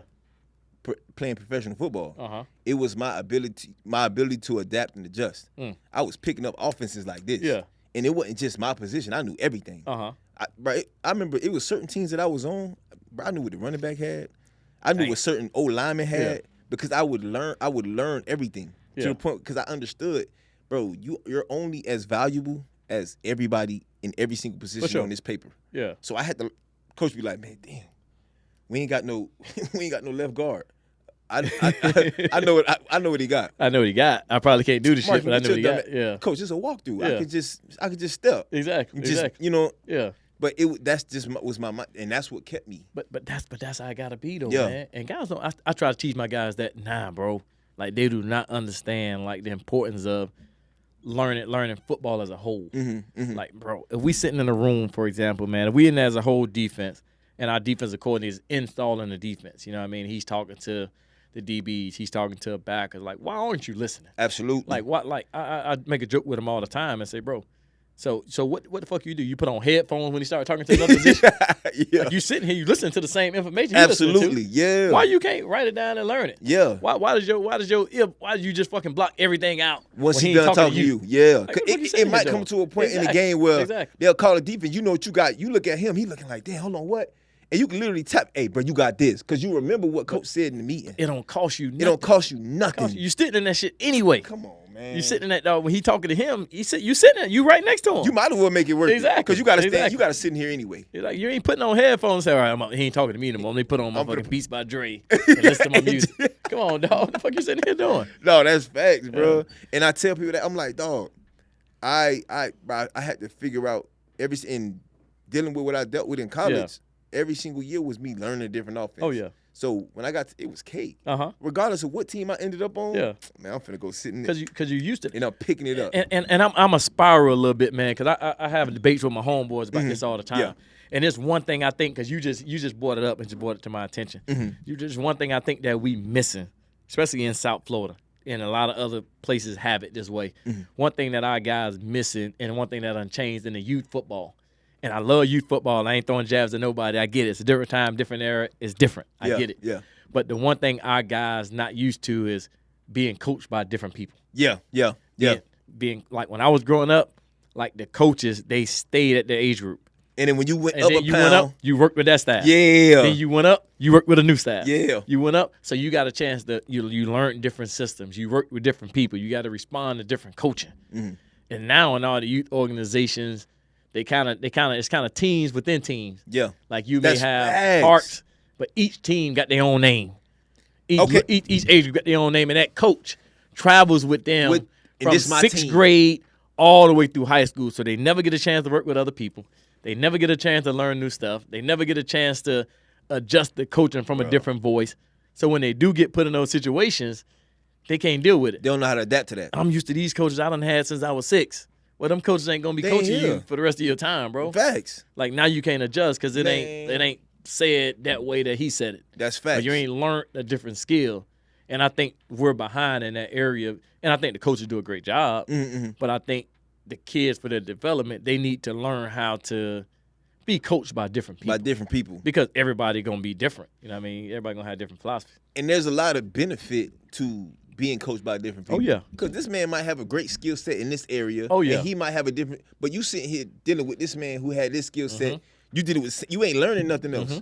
He gonna carry that throughout your whole entire life. Now, hopefully he learn more and he could give you more. But this is what he know. Yeah. So you ain't finna hit, like, it's good to hear from different perspectives because you learn the strength in different areas in your life. And when you mention, this is kind of a little off of the coaching thing, because I think about this all the time, the importance of legacy. You said it's teams within teams now. Like you got, I don't know. Let me think of Miami Gardens. Yeah. Or Kansas City used to be, the Chiefs. Yep. Now they the strong arm or whatever. Yeah. With what his name, man? Flow Rider. Flow Rider, and all them yeah, boys. yeah. It's like, bro, when you think about teams like Liberty City, Overtown, Gwen Cherry, Yep. those teams, Bunch Park. Yeah. This has been going on for years. Oh, yeah, for years, So man. guys, like, you can go back to the park and say, bro, I played here. And kids that's on that park be like, man, it's players that came off this park with the same colors. Oh, yeah. They wore the same name. Oh, yeah. And they made it. I can do this. I feel like, bro, that's super important. Oh, it's important, man. We got to stick to that team pride and that park pride too. Yeah. Like, man, when you play for a park, man, say you play for Liberty City. All right, man, you play for Liberty City. You Yeah. may be 6U, you may be 12U, but y'all all play for the city. It's the a sense of yeah. camaraderie with that. 100%. I mean, I think we're getting away from it a little bit. Like, I be seeing flyers posted. Like, I still be watching like Facebook and all that. I be seeing flyers posted up, and it won't be Liberty City versus Gwen Cherry. It'll be every team got their own name. The 6U, they the backyard boys versus this. I'm like, who is that? Like, Come on, who is man. these Like, people? represent your park. Like, right, Represent your and that's the park. thing. Represent your. That's a sense of community. I a thought sense I of was pride. tripping. Nah, I deal with that all the time too. I'm like, dog, like, I get it, Yeah, man. yeah, You want yeah. the kids to have fun, and they want it, because at the end of the day, these kids got to go to school with their peers and talk about, oh, yeah, I play for this team, I play for that team. And sometimes they feel like, oh, yeah, I play for Liberty City. Where it may not be something that can bring the camaraderie together, but to hell with that, bro. But it should be some sense of pride in that. Do that during spring 707. Yeah, Y'all can have whatever name, but when the season starts, we the Liberty City Warriors. We the Warriors, dog. This is what we do. Exactly. That's how we operate. And I always was like, man, I get it. Y'all trying to do all the fancy uniforms and all that, but it's like, dog, the legacy is it hit different. Yeah. When you got older cats that could come back to the park and say, man, I play here. I was in y'all shoes and I made it. So there really is no excuse why you can't make it too. Oh, for sure. So yeah, and that's why, man, when you mentioned that, that's the first thing that came to my head. It dawned on me, like, damn. Because that is one thing, though, man. Like, we fight this all the time, though. Especially, like, it's a lot of us from Miami now, from South Florida, period, that's getting into college coaching, that's in college athletics. And the knock on South Florida athletes, they feel like we not coached well. We ain't football smart. We ain't coached well. We got good athletes. That we banking on our athleticism. We banking on athleticism. So, and again, we have to stand up and we have to fight against that every day. Like, a lot of coaches, I talked to a lot of my homeboys, man, who are coaching. Like, we'll sit in these rooms, and a lot of times people will say that. You know, people will say things like, "Well, you know what you're getting when you get a kid from South Florida. He ain't gonna be polished. He ain't gonna be coached up." So when we come back, and we start at the youth level, we try to come back and we try to dispute all of that. Right. And we try to show, man, like, 'cause we got some great coaches around. 100%. We know we all products of it. Yeah. Great little league coaches, great high school coaches, great mentors, great all that. And we try to let them guys know that, hey, make sure we teaching our kids, you know what I mean, the right stuff that they're gonna need when they keep growing. And the more information they can get, the better. And sometimes that information can't come from the same person. Like, even me as a college coach, like, I feel like I'm a great DB coach. But I feel like it's so much knowledge that my kids may need or may get from somewhere else as well. It ain't all gonna come from me. Absolutely. They need to hear other voices. That's facts. Like, in all seasons, I make sure they go hear other voices. I make sure it's a lot of great trainers down here in South Florida. A lot of great trainers in the state, period. I love when my guys go work out with other guys. I love it. Yeah. Because at the end of the day, they're gonna bring something back. And as you saying this, that's what I'm thinking. Yeah. Because at the end of the day, bro, the worst thing, not just a coach, but any individual in life can do is to think that they know it all. Come on. Like, bro, you forever learning. For I don't sure. give a damn how old you could be, 110. For sure. It's still something out here you can learn. Yeah, you better be. So with your guys going out and learning certain things from different coaches and different trainers, because those trainers had to learn from somebody. Oh, yeah. And so that information ain't just from them, it's from other people. Yeah. And they bring that back. And sometimes, whether it might be your pride or whatever the case may be, you might not admit it at first. Yeah. You see a kid do something on the field, you like, I like that. I might have to implement. I ain't gonna tell him I got it from you, but I'm gonna implement it. You gonna tell him. One thing about me, man, I tell my kids that God, honest truth. Yeah. Every DB drill we do, every technique I teach you, I ain't invent none of this shit. I ain't make none of this up. Yeah. All this stuff I done got along the way. Yeah. I may have put a little tweak on it. Yeah. But I've been blessed to be around great DB coaches. I've been blessed to be around great players that I took a lot of information from, put my own spin on it. But if I tell you, man, I invented how to break on a ball, I'm lying to you. Nah, right. Man, I invented how this technique of we playing in press coverage. I'm lying to you. You know what I mean? Like, everything is always about getting better. I got mentors that I learn from every off season. So I want them to be the same way.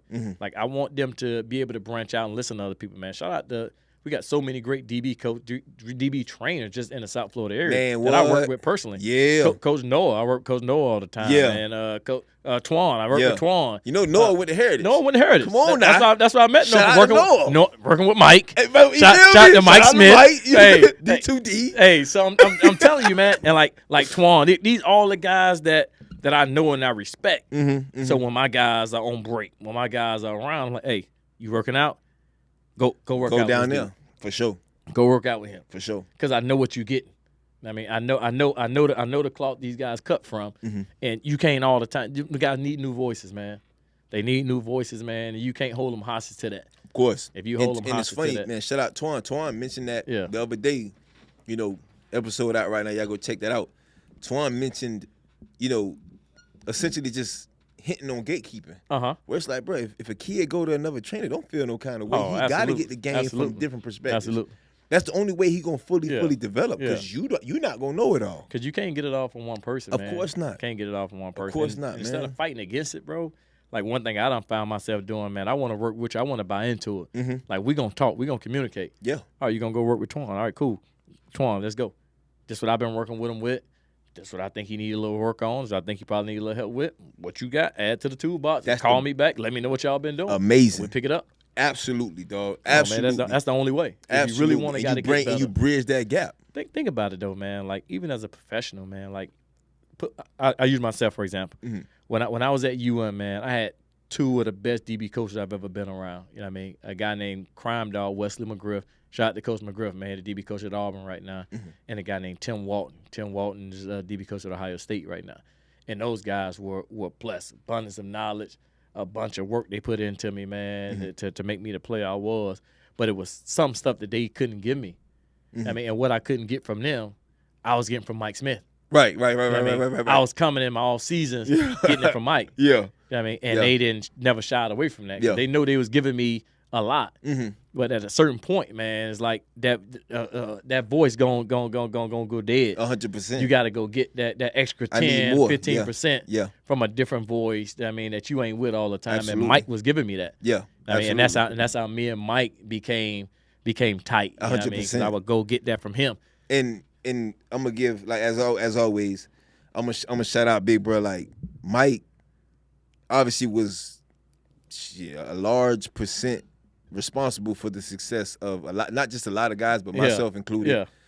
In the things that he gave me and I carried, that made me the player that I was. But I think one of the biggest things that we kind of like look past is the people that Mike had us around. Yeah. Man, Mike had I don't know if you remember, we drove down to Booker T. I know. Y'all Y'all used to come down here to Gibson Park. We and drove on down there to Saturdays, go all work the out with time. y'all. Yeah. So Mike used to put us in position to ensure that our skill was being sharpened at all times. And that right there gave us the confidence that we had. Oh, yeah. Because it ain't nothing like, okay, we working out with cats that's in high school. Cool.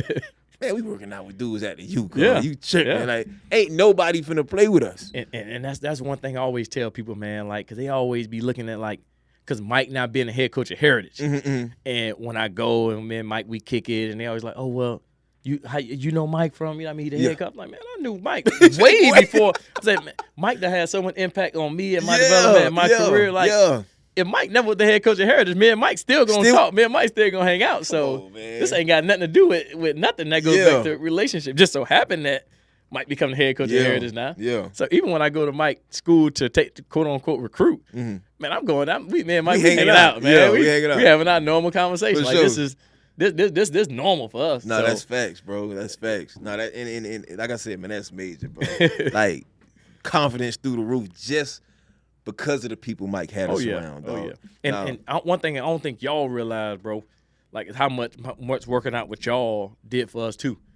Like, seeing y'all boys grinding and seeing y'all chase y'all dreams and accomplish everything y'all was accomplishing. We was looking back saying, man, we seen the start of that shit. Yeah. We seen when them boys grinding and coming up. You know what I mean? And that's why, bro, I ain't never tell you this story. And that's why I stood up, man, when I saw your success. I mean, in college, didn't get into the league, especially when I got to Canada. And when I seen the way you was killing it in Canada, this was me to our team, our defense. Like, hey, this fucking dude is real now. he fucking gonna go at your neck. I done watched him train for years, so I know what he built on. I know what he made up on, and they like, oh, so he really liked that. I'm telling you, bro, he liked that. Watch the fucking tape. But I'm telling from firsthand experience.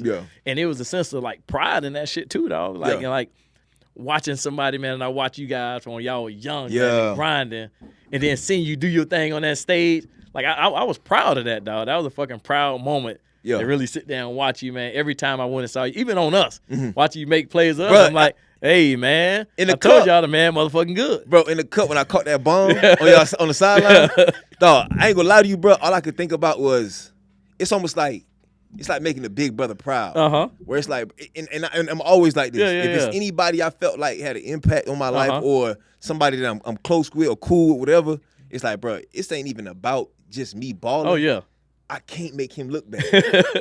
Dog, I don't care. I can't make him look bad. So when I caught that bomb and I got up and I was like, and I threw up the hooks, all I kept thinking was like, I know Brandon right there. I got to make sure that they know, like, that's a dog. And anybody he know is like that. So when I got, it was such a, like you said, a sense of pride. When I got up, I was like, man, it ain't even about me right now. I just got to make sure that they know I'm like that. And that's how it was for me too, man. Like being there and it's just being on the sideline and coming to the huddle. Like I told you, they treated me as a coach as well. And I was like, I fucking told you, man. Man, fucking good. Let's go, man. Keep playing ball. Play the next play. He probably gonna catch another one. Let's just fucking end up scoring more points than they score. We'll be all right. No, for sure, man. No, that jump was crazy. So, like I said, like I mentioned before, as far as detaching from what you do and who you are, detaching yourself from football.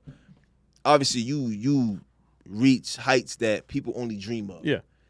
And as we talked about before, having enough humility and humbling yourself enough to say, you know what, bro, I'm gonna go ahead and go to the Canada route. Yep.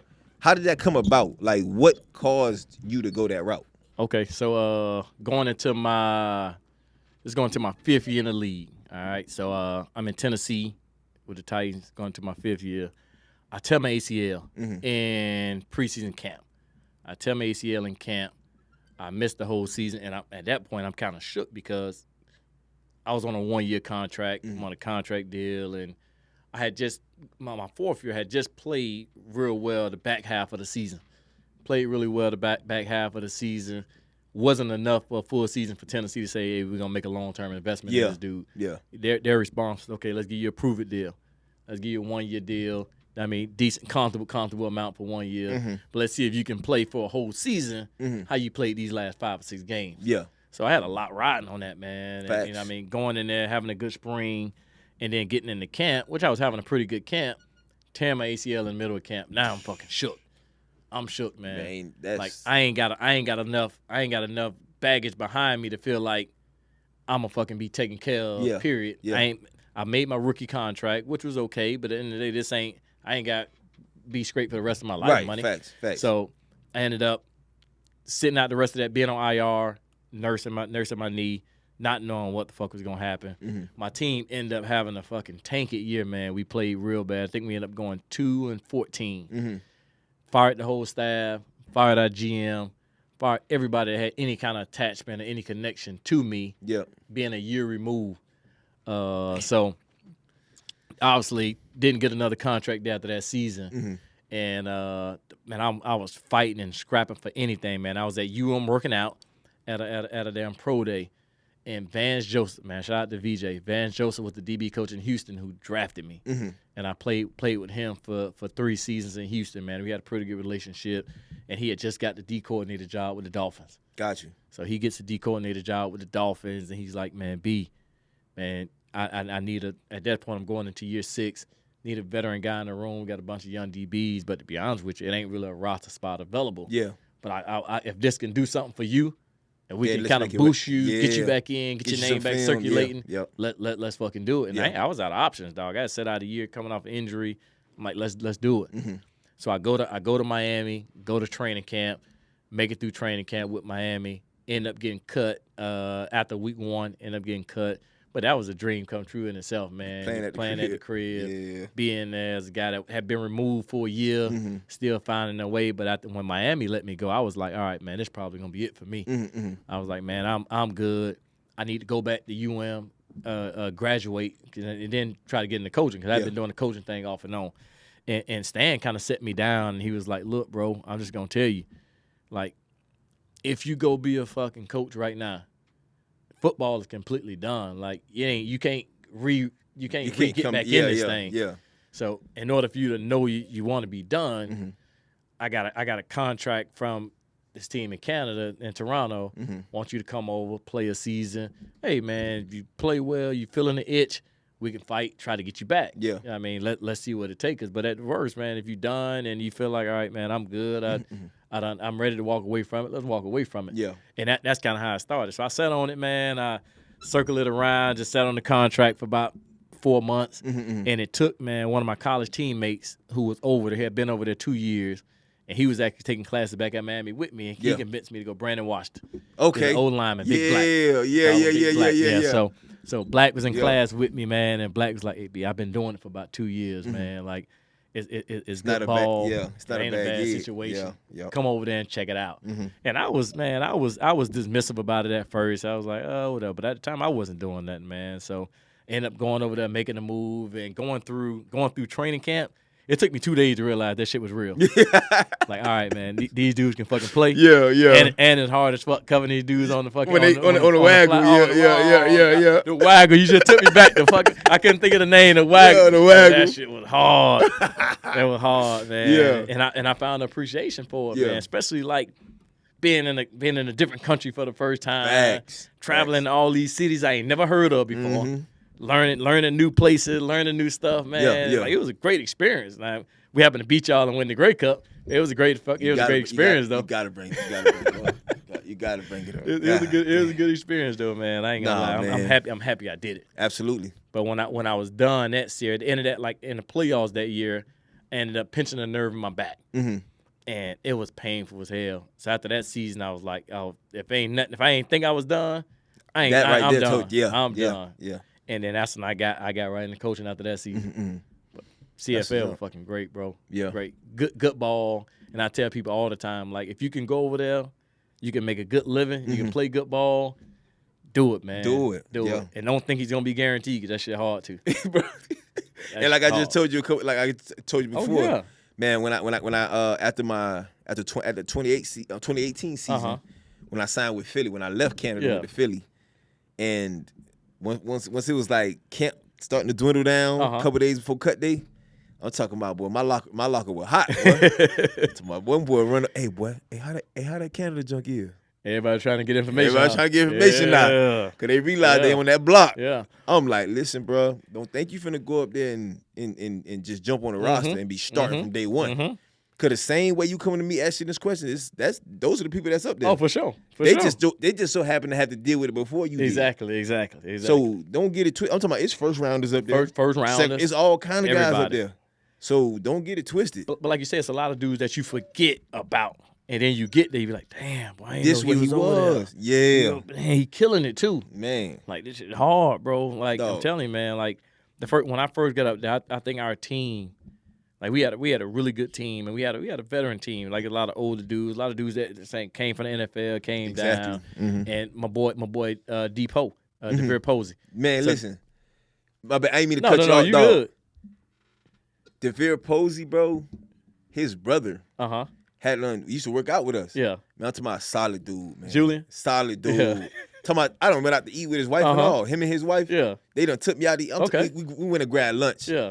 Solid dude, bro. Yeah. I was like, damn, like, and then even when we played DeVere, it was just like, he ran up on me, dapped me, hey, brother, like, you know what I'm saying, keep doing your thing. And me being a fan of his, somebody coming to give you your flowers like that, bro, it was always love, bro. Salute to them boys, man. Depot cold, man. Yeah. So, crazy thing, I met Depot in high school. We both came out in the same recruiting class. He went to Ohio State. I was on my Ohio State visit. We both got cool. Was supposed to, you know what I mean? They thought I was going to make the move up there. Didn't end up going. Houston drafted me in the second round. Then the next year, they turned around and draft Posey in the same round. Yeah. And so we was teammates and all that, going into it competitive. Yeah. And then we both ended up going to Toronto that same year, too. That's crazy. And then we both linked because we had disappeared. We had both went to different teams and went different routes. And then we both came back and we showed up to training camp. Yeah. And I said, okay. Back at it again. It was one of them moments. You're like, oh, this is where you been at. Okay, like we both here. That's what's up, man. And that was cool, man. It was a cool moment seeing that. Then seeing my boy Anthony Gator was over there. Gator was in Winnipeg. Shout out Gator, man. Shout out Gator, man. That's big bro, too. Gator, hey, bro, tighten up, bro. We got to get you on the table, man. Hey, come on, Gator, man. Come sit down and talk, man. No, that's big bro for sure. Yeah, for sure. I'm a dog. Just all them kind of moments, man. Yeah. That made it cool. Nah, for sure, man. So, obviously, you know, dealing with the emotions that where you kind of had to kind of take a step back and say, you know what, bro, I'm gonna go ahead and do this. What are the emotions that you deal with when it comes to the opinions of Yeah. Because obviously people looking at it like, oh, for sure. Canada. For sure. Yeah. Two things you always got to deal with, man, and you got to realize, like, are you doing this for yourself or are you doing this for somebody else?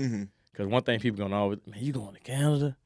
Like, damn, man, you that trash, you that bad, you done fell off. Why you doing this? Why you doing that?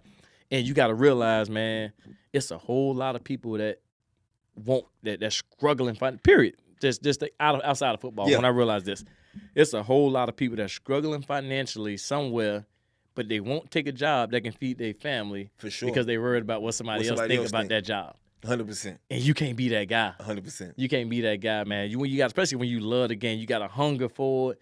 You love the game, man, and you missing it, and you gonna miss out on that feeling because somebody else may be telling you that they ain't never did it. Now they ain't never did it. They ain't never experienced it, but they're gonna tell you it ain't good enough. It ain't good enough. This is what I should tell people, man. I'm like, dog, when I made the decision to go up there, the people that was telling me not to do it was the people that wasn't doing it. They never did it. And I'm like, never did it. Well, I'm finna listen to y'all. Yeah. You sitting on the couch. Come on, man. You wish you had that opportunity. Come, bro. So yeah, you hit it on the head right there. Come on, man. And I bet ever since going, I know I only been up there for a year. Anybody I talk to, I stand on the table and say, man, if you get an opportunity to go play there, go. Yeah. go enjoy it, man. That's a great league. It's a great time of the year. The fucking schedule is awesome. Yeah. Like your day-to-day work-life balance cool, is a fucking amazing. Yeah.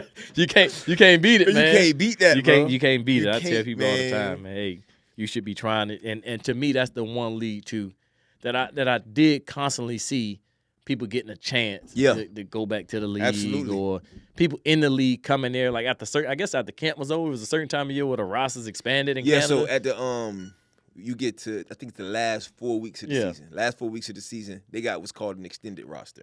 So if you somebody that's looking for an opportunity, man, the reason why I ended up in Canada, shout out to my cousin Barry, man. He literally emailed every single team in Canada. Okay. And they reached back out to him like, we thought he was still in Minnesota. Uh-huh. So they ended up bringing me up there on the extended roster, and these are the things these are the guidelines, I guess, for an extended roster. You go up there, if an NFL team wants to bring you back and sign you, you can leave. So it's essentially a free trip to Canada, sure.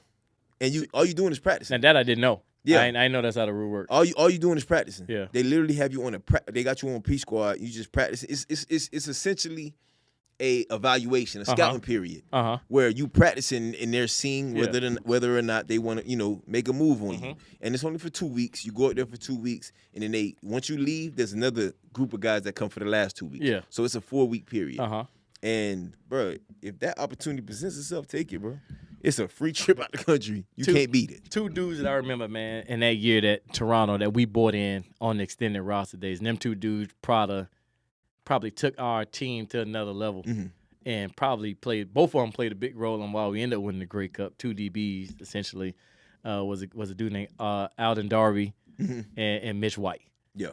And both of them was DBs, man, and both of them had came from training camps in the league, and them boys jumped in and they hit it full speed, man. And I think Darby might have just stopped playing maybe a couple years ago. Yeah. And I know Mitch White went into coaching. We still talk all the time. Now he's a DB coach at Miami of Ohio. But that's how I got introduced to that rule. Because they was like, hey, next week, man, we're going to bring some dudes from the league, man. We're going to bring some more dudes in. I was like, okay, that's pretty cool. Nah, yeah. That's and it's like I said, it's a great opportunity, man. Get your feet wet. I tell people all the time when they come and ask me, bro, what should I do? Go. Oh, absolutely. Ain't no hesitation, bro. Go. Cause I'm gonna tell you like this: that opportunity in the league that you're looking for, they rather go get somebody that's active as opposed to somebody that's sitting there waiting for an opportunity. Oh, for sure. Like this man has been playing the last 4 months. Yeah. You've been at home. Think about it though, man. I tell people like just from an experience and opportunity standpoint, we both kids from South Florida, growing up in South Florida predominantly our whole life, man. When have you ever heard or even thought about, besides being in the CFL, what other chance would you ever have went to Winnipeg? Like, you don't even know what the hell Winnipeg is. You know that shit exists. You've never heard of that place. You never heard of these places. Like, what the heck? Yeah. Bro, Calgary. I ain't know what the hell Calgary was. And then you go and experiencing that stuff and you like, around, you're like, okay. Man, I can show you my phone right now. It's supposed to be the first rodeo. Like, cause they have rodeos down here in Davie and stuff like that. But it's like it's supposed to be like a big rodeo in South Florida. I got cowboy boots and all being up there in Calgary. I ain't playing that Stampede. This is experience, man. It's experience, dog. It's experience. You grow up in South Florida your whole life. You know, you ain't got mountains out here. All you got is sun and football. Yeah. I get up there, I'm at the mountains every other weekend. It's different, bro. Man. It's different. Like I remember one of our first away games, and I was there. We went to play Montreal, and I remember going to Montreal, and I was like, "Oh man, this is actually like French." No, everything, all the signs in French, the road. Bro, I would have never knew none of that, man. And then just being around all the other cities, man, and going to Ottawa, man. I didn't know these places fucking exist. But I don't know man. what none of this is. That was cool. My first 2 years there in 17 and 18. Obviously, you kind of just going through the motions for real. You kind of, okay, we going over here, we going. Yeah. It wasn't until I went back the last 2 years that you kind of I really embraced it. Like, damn. Yeah. Like this city actually pretty cool. So every city I went to, I try to hit a spot that was kind of, I guess, monumental or something that they were known for. Yeah. And I'm just like, dude, like these cities are actually pretty cool. Oh, it's cool, man. Yeah. See, that was me for day one because I knew like I was on like hey man, my time ticking. Let's enjoy it while we can. Yeah. And our head coach, man, was so freaking cool, man. I don't think he lasted more than 1 year. Who's y'all head coach? Mark Tressman. Mark Trestman is his name. He was only there for maybe a season or two. Mark Trestman. So he was the head coach for the Chicago Bears. So he got fired from the Bears. They hired him in Toronto. He was older dude. When I say our team was relaxed but disciplined, we was relaxed, bro. Yeah. It's like when we went on away games, we went on away games. You really got a chance to enjoy the cities you was in. You really got a chance to hit the cities. I mean, go to restaurants, explore the food. Yeah. Really, and I tell people, Canada was different from the NFL. We didn't do commercial stuff. Yeah. Like we did charter. I mean, we did commercial flights. We didn't have charter planes. Yeah. You had charter. No, we didn't know how to charter planes. So we had to fly commercial. For real? So yeah. So after games, we had to stay over. Then we came back. We always would come back the next day. So you really had a chance to enjoy the cities. See, they did y'all wrong. They did y'all wrong. What the hell? Oh yeah. No way. Yeah, we was commercial, bro, and especially when we played on the East. We was all trained, so we would train to the games on the East. Because a lot of the teams are in Ontario. For those who don't know, Canada is broken up into different provinces. For sure. So Ontario is where Toronto, Ottawa, Hamilton, Hamilton. all that is in Ontario. Yep. So I guess if you play in those cities, it kind of makes sense to kind of. Yes. But we charged everywhere. So you would train. You would take the train, and then you would play. You would stay there. Then you would jump on the train, come back the next day. Even when we went out west, the only time that we chartered, I think it was Grey Cup. That's it for Grey Cup week. Ain't no God. Outside of that, we always were commercial. Yeah, and if you missed it, you missed it. I ain't gonna lie, that's crazy. Now we had dudes missed, like I ain't gonna lie, I missed the charter before coming back. I missed the charter, like going to a game, playing in the game, and staying over and hanging out after the game. Yeah, and missing the charter coming back the next day. Nah, that's I missed one of them. Matter of fact, it was in BC. Oh, that's a great place to miss. Oh yeah, I think I missed it on purpose. I might have missed it on purpose. That's a great place to miss. If you gonna miss it anywhere, miss it in BC. Yeah, we missed it in BC, but we never. Yeah, we always. And to me, that part of it was cool, man. It was balancing. It was and really enjoying it. Right. No, that's crazy. I ain't gonna lie, I ain't never know that.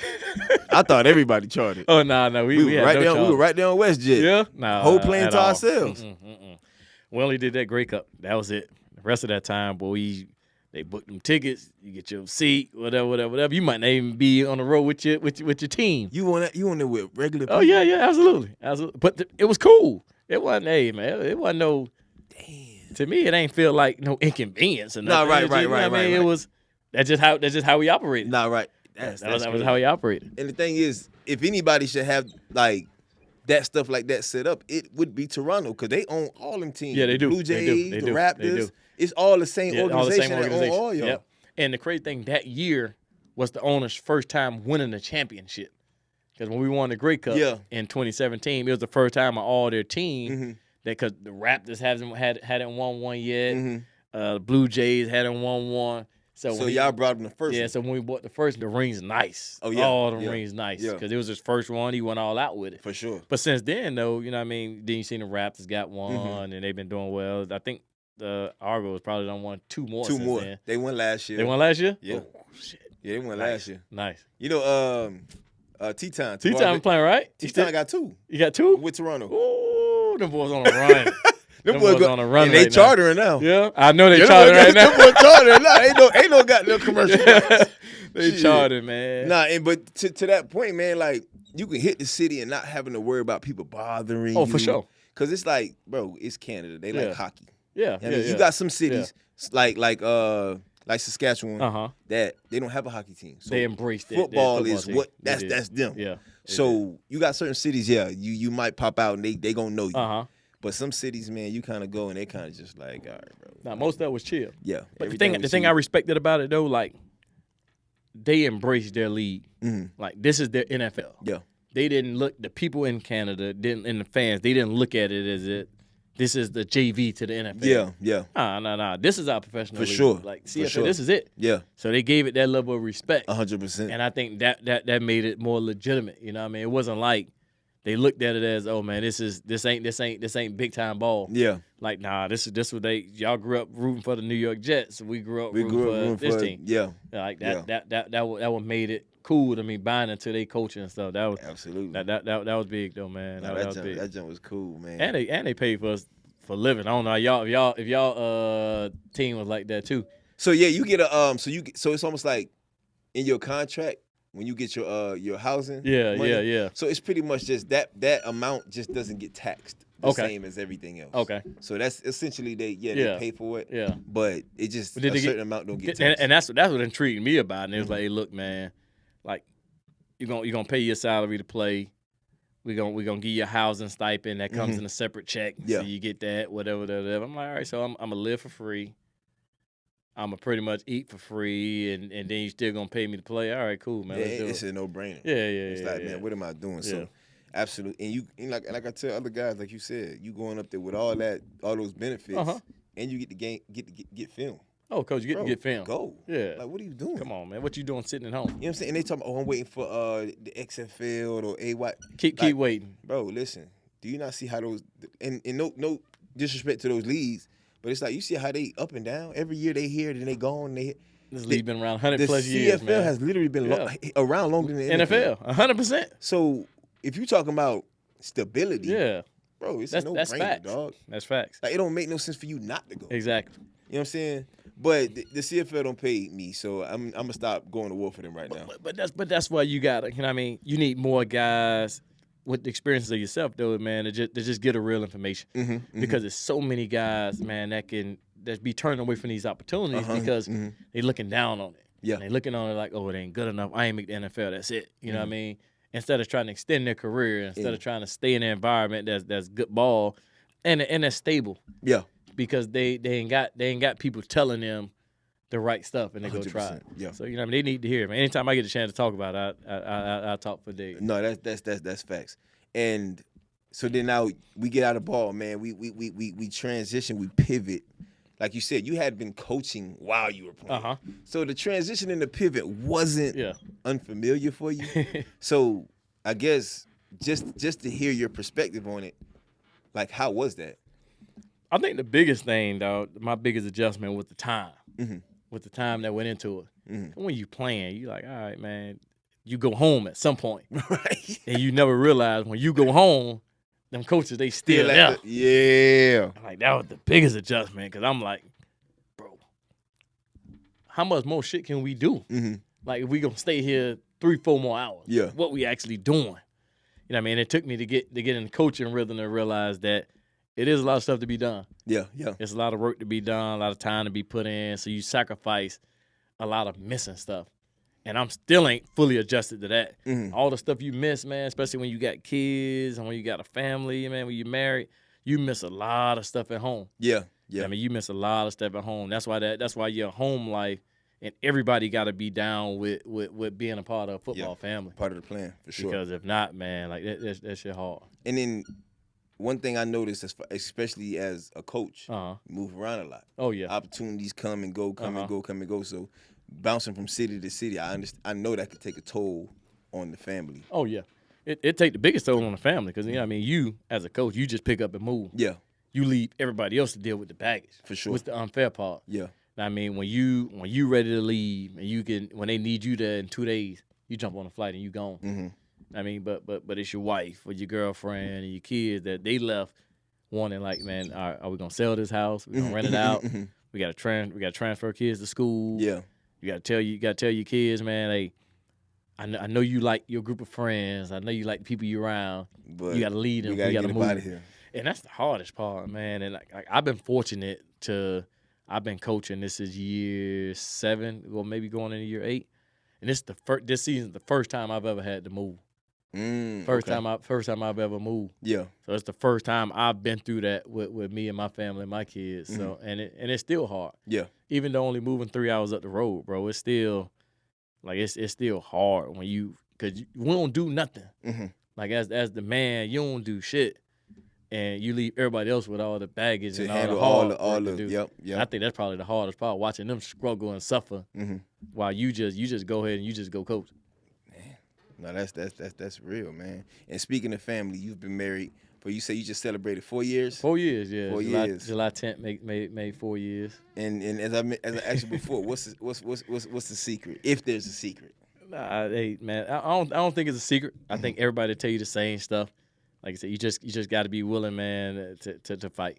Got to be willing to communicate, talk things through, and be willing to say, take a step back and say, all right, I'm wrong. Yeah, you right. Facts, accountability. You right. Even when you don't truly believe it, you got to be able to say it. 100%. Pick and choose your battles. Oh, for sure. Pick and choose, especially as a man, bro. It's just like, dog. You got to. You're going to get a lot of stuff your way anyway. Yeah, like, it's like, bro, do I really want to go there right now? Like, do I want to make this a big deal? You may don't want to eat Chick-fil-A that day. Yeah. And they may want Chick-fil-A. Guess what? We got to eat Chick-fil-A. And we just hoping it's Sunday, so it's just, it ain't open. So now we got to go somewhere else, 'cause I ain't feel like eating it. Absolutely, man. Facts. It's crazy, but like I was blessed because I met my wife when I was a GA. You know what I mean? I met her so after my playing days, so she didn't really get a chance to have to worry about any of that stuff. She met me going into coaching, and she met me at the hardest part of coaching. When you're a GA, when you working the longest hours, you ain't making no bread. You just you just fucking there all day. Yeah.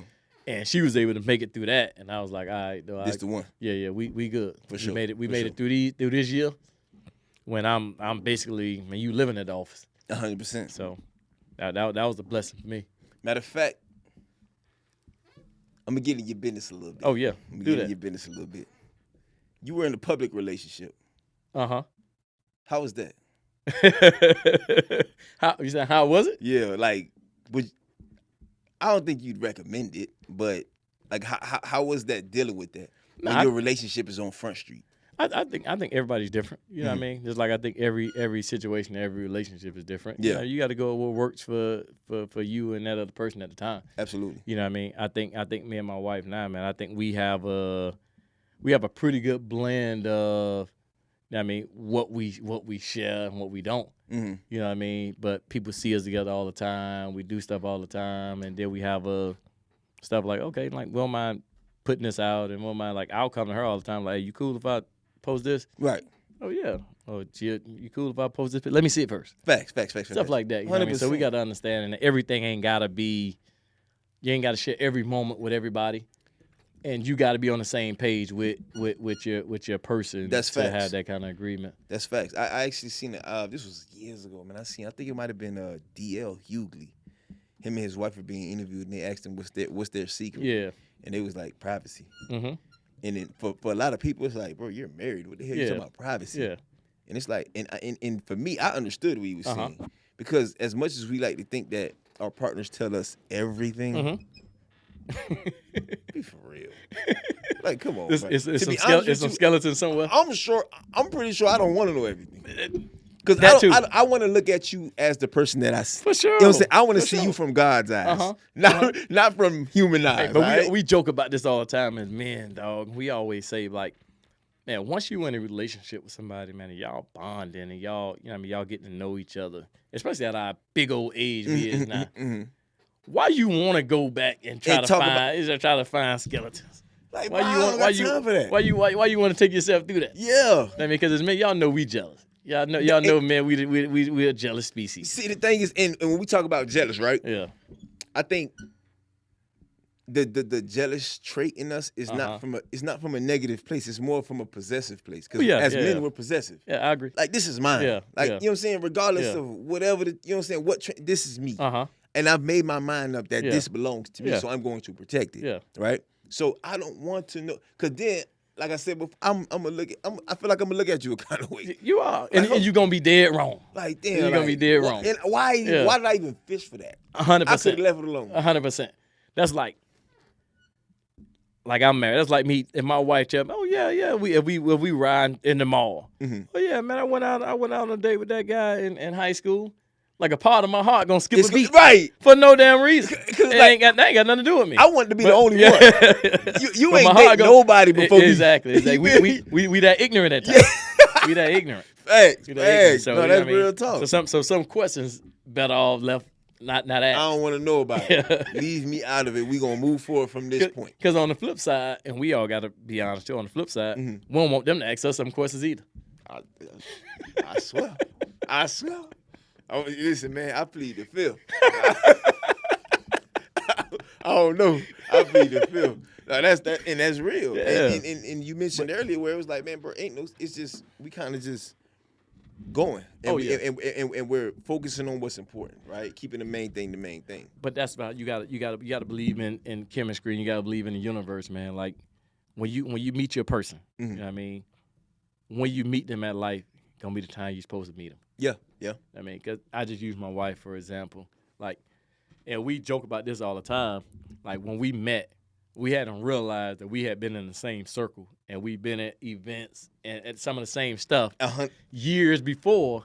Yeah, and we never really crossed paths and never really spoke. Yeah. And we looking back at it now, we go, if we would have, we would have never worked. We would have never met where I was at in my life and what she might have been at that point. We would have never been able to get to where we are now. Today. You know what I mean? So you got to take it for what it is. Now, let me ask you this. And I don't know if you ever think about it or if y'all ever talk about it. When you talk about if she would have met you before, and as we talk about detaching from your profession, other people attach you to your profession too. All the time. Where, like, once you pull away from that, it's almost like, that was why I liked you. Yeah. Do you feel like, or do y'all talk about the fact that, man, maybe if I would have met you while I was still playing ball, like how you viewed me would have been different? I think we talk about it a little bit, like not so much as like when you was playing ball, would I viewed you a little differently, but would I have been feeling myself to the point of would I have not been the same gentleman or the same dude that I was when we did meet? Right. Would I have been letting people gas me up to feel like I was this, I was that, and would I have presented myself the same way? Yeah. And in her mind said, if you would have presented yourself a different kind of way, then I wouldn't have gave you a chance. Facts. Because even then, man, even when I came as a gentleman and I came straight, you know what I mean, she still made me work. No, for sure. Oh, she still made me work. I asked out 2-3 times, and it gave me the fake. I'm busy. Yeah. You know what I mean? I see if I can get a little free time. Yeah. So we do have them talks, and like I said, we run in the same friend circle. So I'm pretty sure, like, she'd never tell me this, but I'm pretty sure, like, some of her friends might have said X, Y, and Z. Yeah. Oh, I remember, boy, he did this and he did this a long time ago. They'll never tell me that. Nah, facts. So she probably can be having some of them images in her mind. Yeah. Say, well, back then, I definitely wouldn't have messed with you. Yeah, facts. And it ain't had nothing to do with the profession, but more on you was younger and you was running. You was doing your thing, yeah. And at the end of the day, bro, I feel like I touch on this a lot about life being about experiences.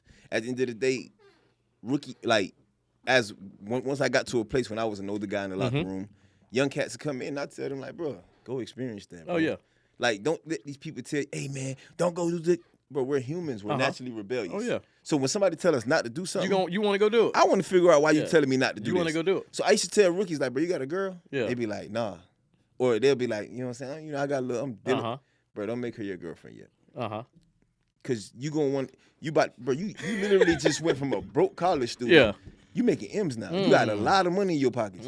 So that little female you was DMing on Instagram and never responded, She gonna hit back. She's coming back. She gonna hit back. Trust me. Yeah. And you're gonna want to see what that's on. So don't go get a girl. Especially right certain cities now. Certain cities. 100%. You're gonna want to see what's going on. So go experience that. And one thing I always tell people too, man, I was like, I think some of us got the benefit of growing up in South Florida, where you exposed to a lot of early stuff. So it's almost like you get to a place it don't surprise you. No more. It don't surprise you. Like, all right, man, I done seen this. I done been around that. It don't surprise you. Yeah. So you ain't big eyed at everything you see at every corner you turn. For sure. But then you see some guys who grew up in small towns. And you see him, you're like, oh, that boy his mind gonna be gone. They finna get over on him. They finna get him. You see it all the time. And it's like, bro, for a lot of cats, it's like, bro, go experience that. You're gonna realize it's really not what you think it is. A lot of these females are airheads. Oh, for sure. They have nothing going on up there. Uh-huh. And it's for some people the mind don't really matter to them. Yeah. For them it's just about what they look like. Cool. And I was just gonna say though too, like one thing I don't realize too, because talking to a lot of the guys now that I work with now who going through them phases, and now it's happening for them earlier. Usually it was, man, I get to the league, get me some money, and deal with this and this. Now it's happening to them at an earlier stage. NIL and all this. Yeah, so them boys, they pockets are healthy. They going crazy. Trust me, them boys walking around, they good. Yeah, they good. yeah. So I started asking them the questions that people was, asking us when we get into the league. Like, okay, man, you looking for women, how do you date? You know what I mean? The type of pool you looking at, X, Y, and Z. And a lot of them will tell you that. Like, oh, I know a lot of girls only want me because I got this and that. And they don't That's care. fine. I don't care. I'm good. Jesus. That's why the divorce rate in America is so high. God damn. Boy. But hey, at least they know what they know what they're looking for. They think they know. But like I told you though, like we both talked about though, you gotta experience that stuff. Yeah. You gotta go through it until you can get to a point and you can say, okay, now I'm zeroing in on what I want. Yeah. That's what I thought I wanted when I was younger. And throughout those experiences, like you said, and as you're touching on right now, throughout those experiences, you start to make up the girl that you're looking for. For sure. Because you're going to find good in everybody. For sure. It's going to be like, okay, she wasn't really this, but she had this. She wasn't that, but she had it. So you start to piece together, then you start to learn what it is you truly want. You get what I'm saying? Now, are you going to ultimately get that person that you – no, you're not. Certain things going to be missing, but the core things may be there, and you start to figure out what it is you're looking for. But there's a couple things, too, that we got to realize, too, as men, which I'm a big advocate of, man. Like, you ain't going to find a perfect person. And one thing men got to realize, as much as we pat ourselves on the back, bro, you a long way from perfect. You fucked up, too. So don't be walking around here. You looking for everything in the person you date. Everything got to be lined up. This got to be right. That got to be right. And then you look at yourself, and you ain't got none of them same standards for yourself. Yeah, that's facts. Like, come on, dude. Like, That's how you facts. going to have that kind of double standard? That's The facts. person you looking for got to be damn near perfect, spotless in every category, and you ain't got nothing together. Nothing. Tell me how that supposed to work. And the thing is, a lot of people, especially with people that we've been around throughout our careers and throughout our lives, they lean on their success too much. Oh, yeah. I made it. I got money. Oh, What yeah. else do I need? Like, bro, money ain't finna help you lead this family. Absolutely. I don't give a damn how many trips you could take them on. For sure. Like, your provision is not just based on your finances, brother. Because at some point, even that get old. Yeah. At some point, even that get 100%. old, man. Like when all that stuff is done, after you done traveled and after you done did a whole bunch of stuff, man, at some point you gotta have some substance. Yeah. At some point, man, the way you lead, and the way you do conversate at the house, the way you just walk around and carry yourself, you know what I mean? That gotta be stand up to a man perspective. It can't just 100%. be what you got in the account. You know what I mean? 'Cause that gonna run out at some point. I'm telling you. And what you got to stand on. And I seen something the other day when it was talking about people going through trials and tribulations and down moments. Bro, it's not a matter of if. It's a matter of when. Oh, for sure. Everybody going to go through some shit. You better believe it's gonna hit you. Everybody. You better believe it's gonna hit you. So if you feel as though your finances gives you the ability to provide, like makes you a provider, you in trouble, gang. Oh yeah. Because yeah. when things hit the fan, Go. and you can't find your way out of this ditch because you lack that understanding of how to do this and how to properly lead, you in trouble, dog. That man, you hit the nail on the head. You know what I mean? Because so like you said, so many people rely on it. Like, hey man, when I got it, I'm good. I can be a good leader, and I can provide well my finances straight. I mean, but if you ain't morally in check, man, and you ain't got a plan, like when you ain't got it, you gonna be a poor ass leader. I swear. No, you're gonna be because at some point you ain't gonna have it. Okay, and at some point you ain't gonna have it. Man, listen, y'all stop believing Instagram, man. People act like they don't have down moments. Hey, I'm telling you, it's real, bro. Because every time, everybody got to pivot. You know what I mean? I don't care how much money you make, and it may not. And everybody's definition of pivoting is gonna be different too. Yeah, for sure. Like some dudes is gonna be like, "Hey, man, I got $0. Yeah. I ain't got nothing." Yeah. But some dudes gonna be like, "Hey, man, I was living this kind of lifestyle. I got to take a step back." You know what I mean? And I got to downgrade it if I want this thing to last. And that's a different kind of pivot too. Some dudes can't do that either. Right. Some dudes got to say, "Man, I got to maintain this, even though I ain't got nothing coming in, and I'm gonna run this until it's empty." Facts. And the smart dudes can say, look, man, I can take a step back and myself. So I got Stan. Stan's was my freaking lifeline. When I got done playing for the first couple of years, I'm like, man, I wasn't working. I wasn't doing. I was going to school. I was figuring it out.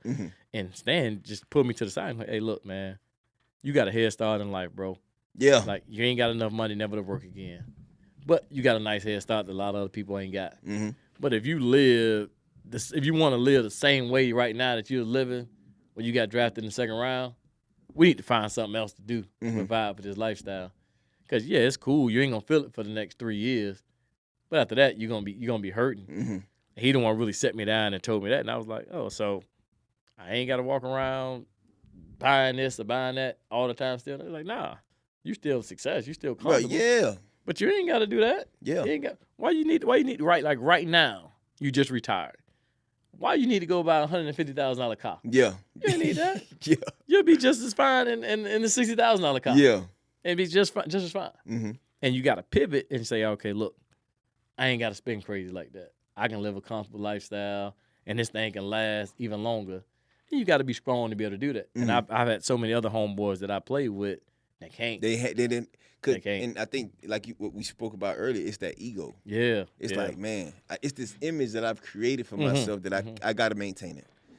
And I don't watch dudes bury themselves behind this image. Yeah. Based man, on what scary. they feel like somebody's going to think about them. If they were to, oh, he done fell off. Nah, I ain't fall off. I'm just smarter. Exactly. And that goes back to a conversation about people when they like, bro, you played professional football. How you, like, dude, you're thinking about this man's $25 million contract based off of your $1,100 apartment lifestyle. Like, that man make $25 million. You know how much his apartment costs?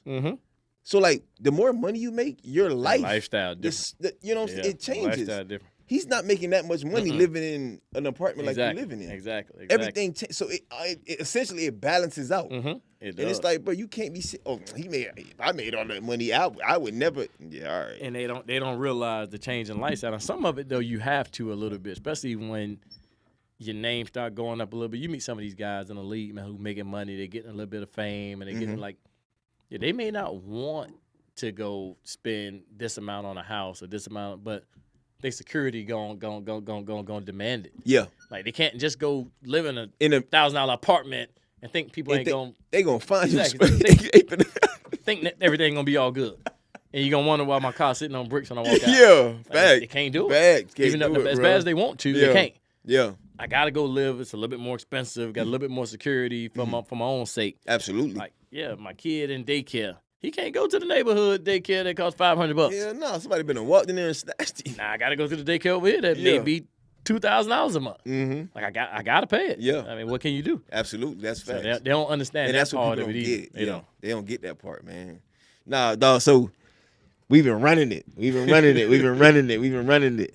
But unfortunately, we got to go ahead and wrap up. It look like we might have to get a part 2, bro. I feel like it's so much more that I want to ask. We only went halfway through it. No doubt. So we got a whole other half we got to get it in, man. But I know you got to get back the ball, get back to the young guys, man, making these guys a better version of themselves. Big bro, I appreciate you for coming Appreciate you, bro. You can always have me back, dog. Dog, we definitely got to run a part 2. Oh, probably sure. going to be after spring ball. Yeah, after y'all get done with the season, we're going to run it back again for sure, man. But before we end it out, man, anything you want to leave with the kids, man, any game you want to give them, shoot it out to them. No, man, the best thing I can give y'all, man, like I'll start with the youth first. All right, best advice I can give youth, man. Anybody chasing their dreams and athletics and everything, like don't be scared to stand out. I mean, don't be scared to try everything too. Like, you have no idea what you're gonna be great at. You don't know what sport you're gonna play. You don't know what position you're gonna be. Man, try everything until you find your fit. When you get to high school, when you start moving around, like, your body gonna dictate what you become really good at, and your skill set gonna determine it. Don't lock in at 9 and 10 years old at one position or one sport, because you don't know how you're gonna develop. You don't know how your skills gonna catch up to it. Play as much as you can play, and let it work out when you get a little bit older, especially like in the high school area. Like high school dudes, like, the best thing I can tell you, man, is just take value in development. Take value in getting better. If you're a skilled player, run track. Don't never let people tell you otherwise. I promise you, bro. Like every conversation we have and every recruiting meeting gonna always start off with a couple things. What's his verified height, weight, and speed? It ain't no way around it. They are supernatural players. They're just not very fast, but good football players. They are. But they still want to know how fast you are. And as much as we fight for you, if we can't answer those questions to our bosses, then we probably can't recruit you how you want to be recruited.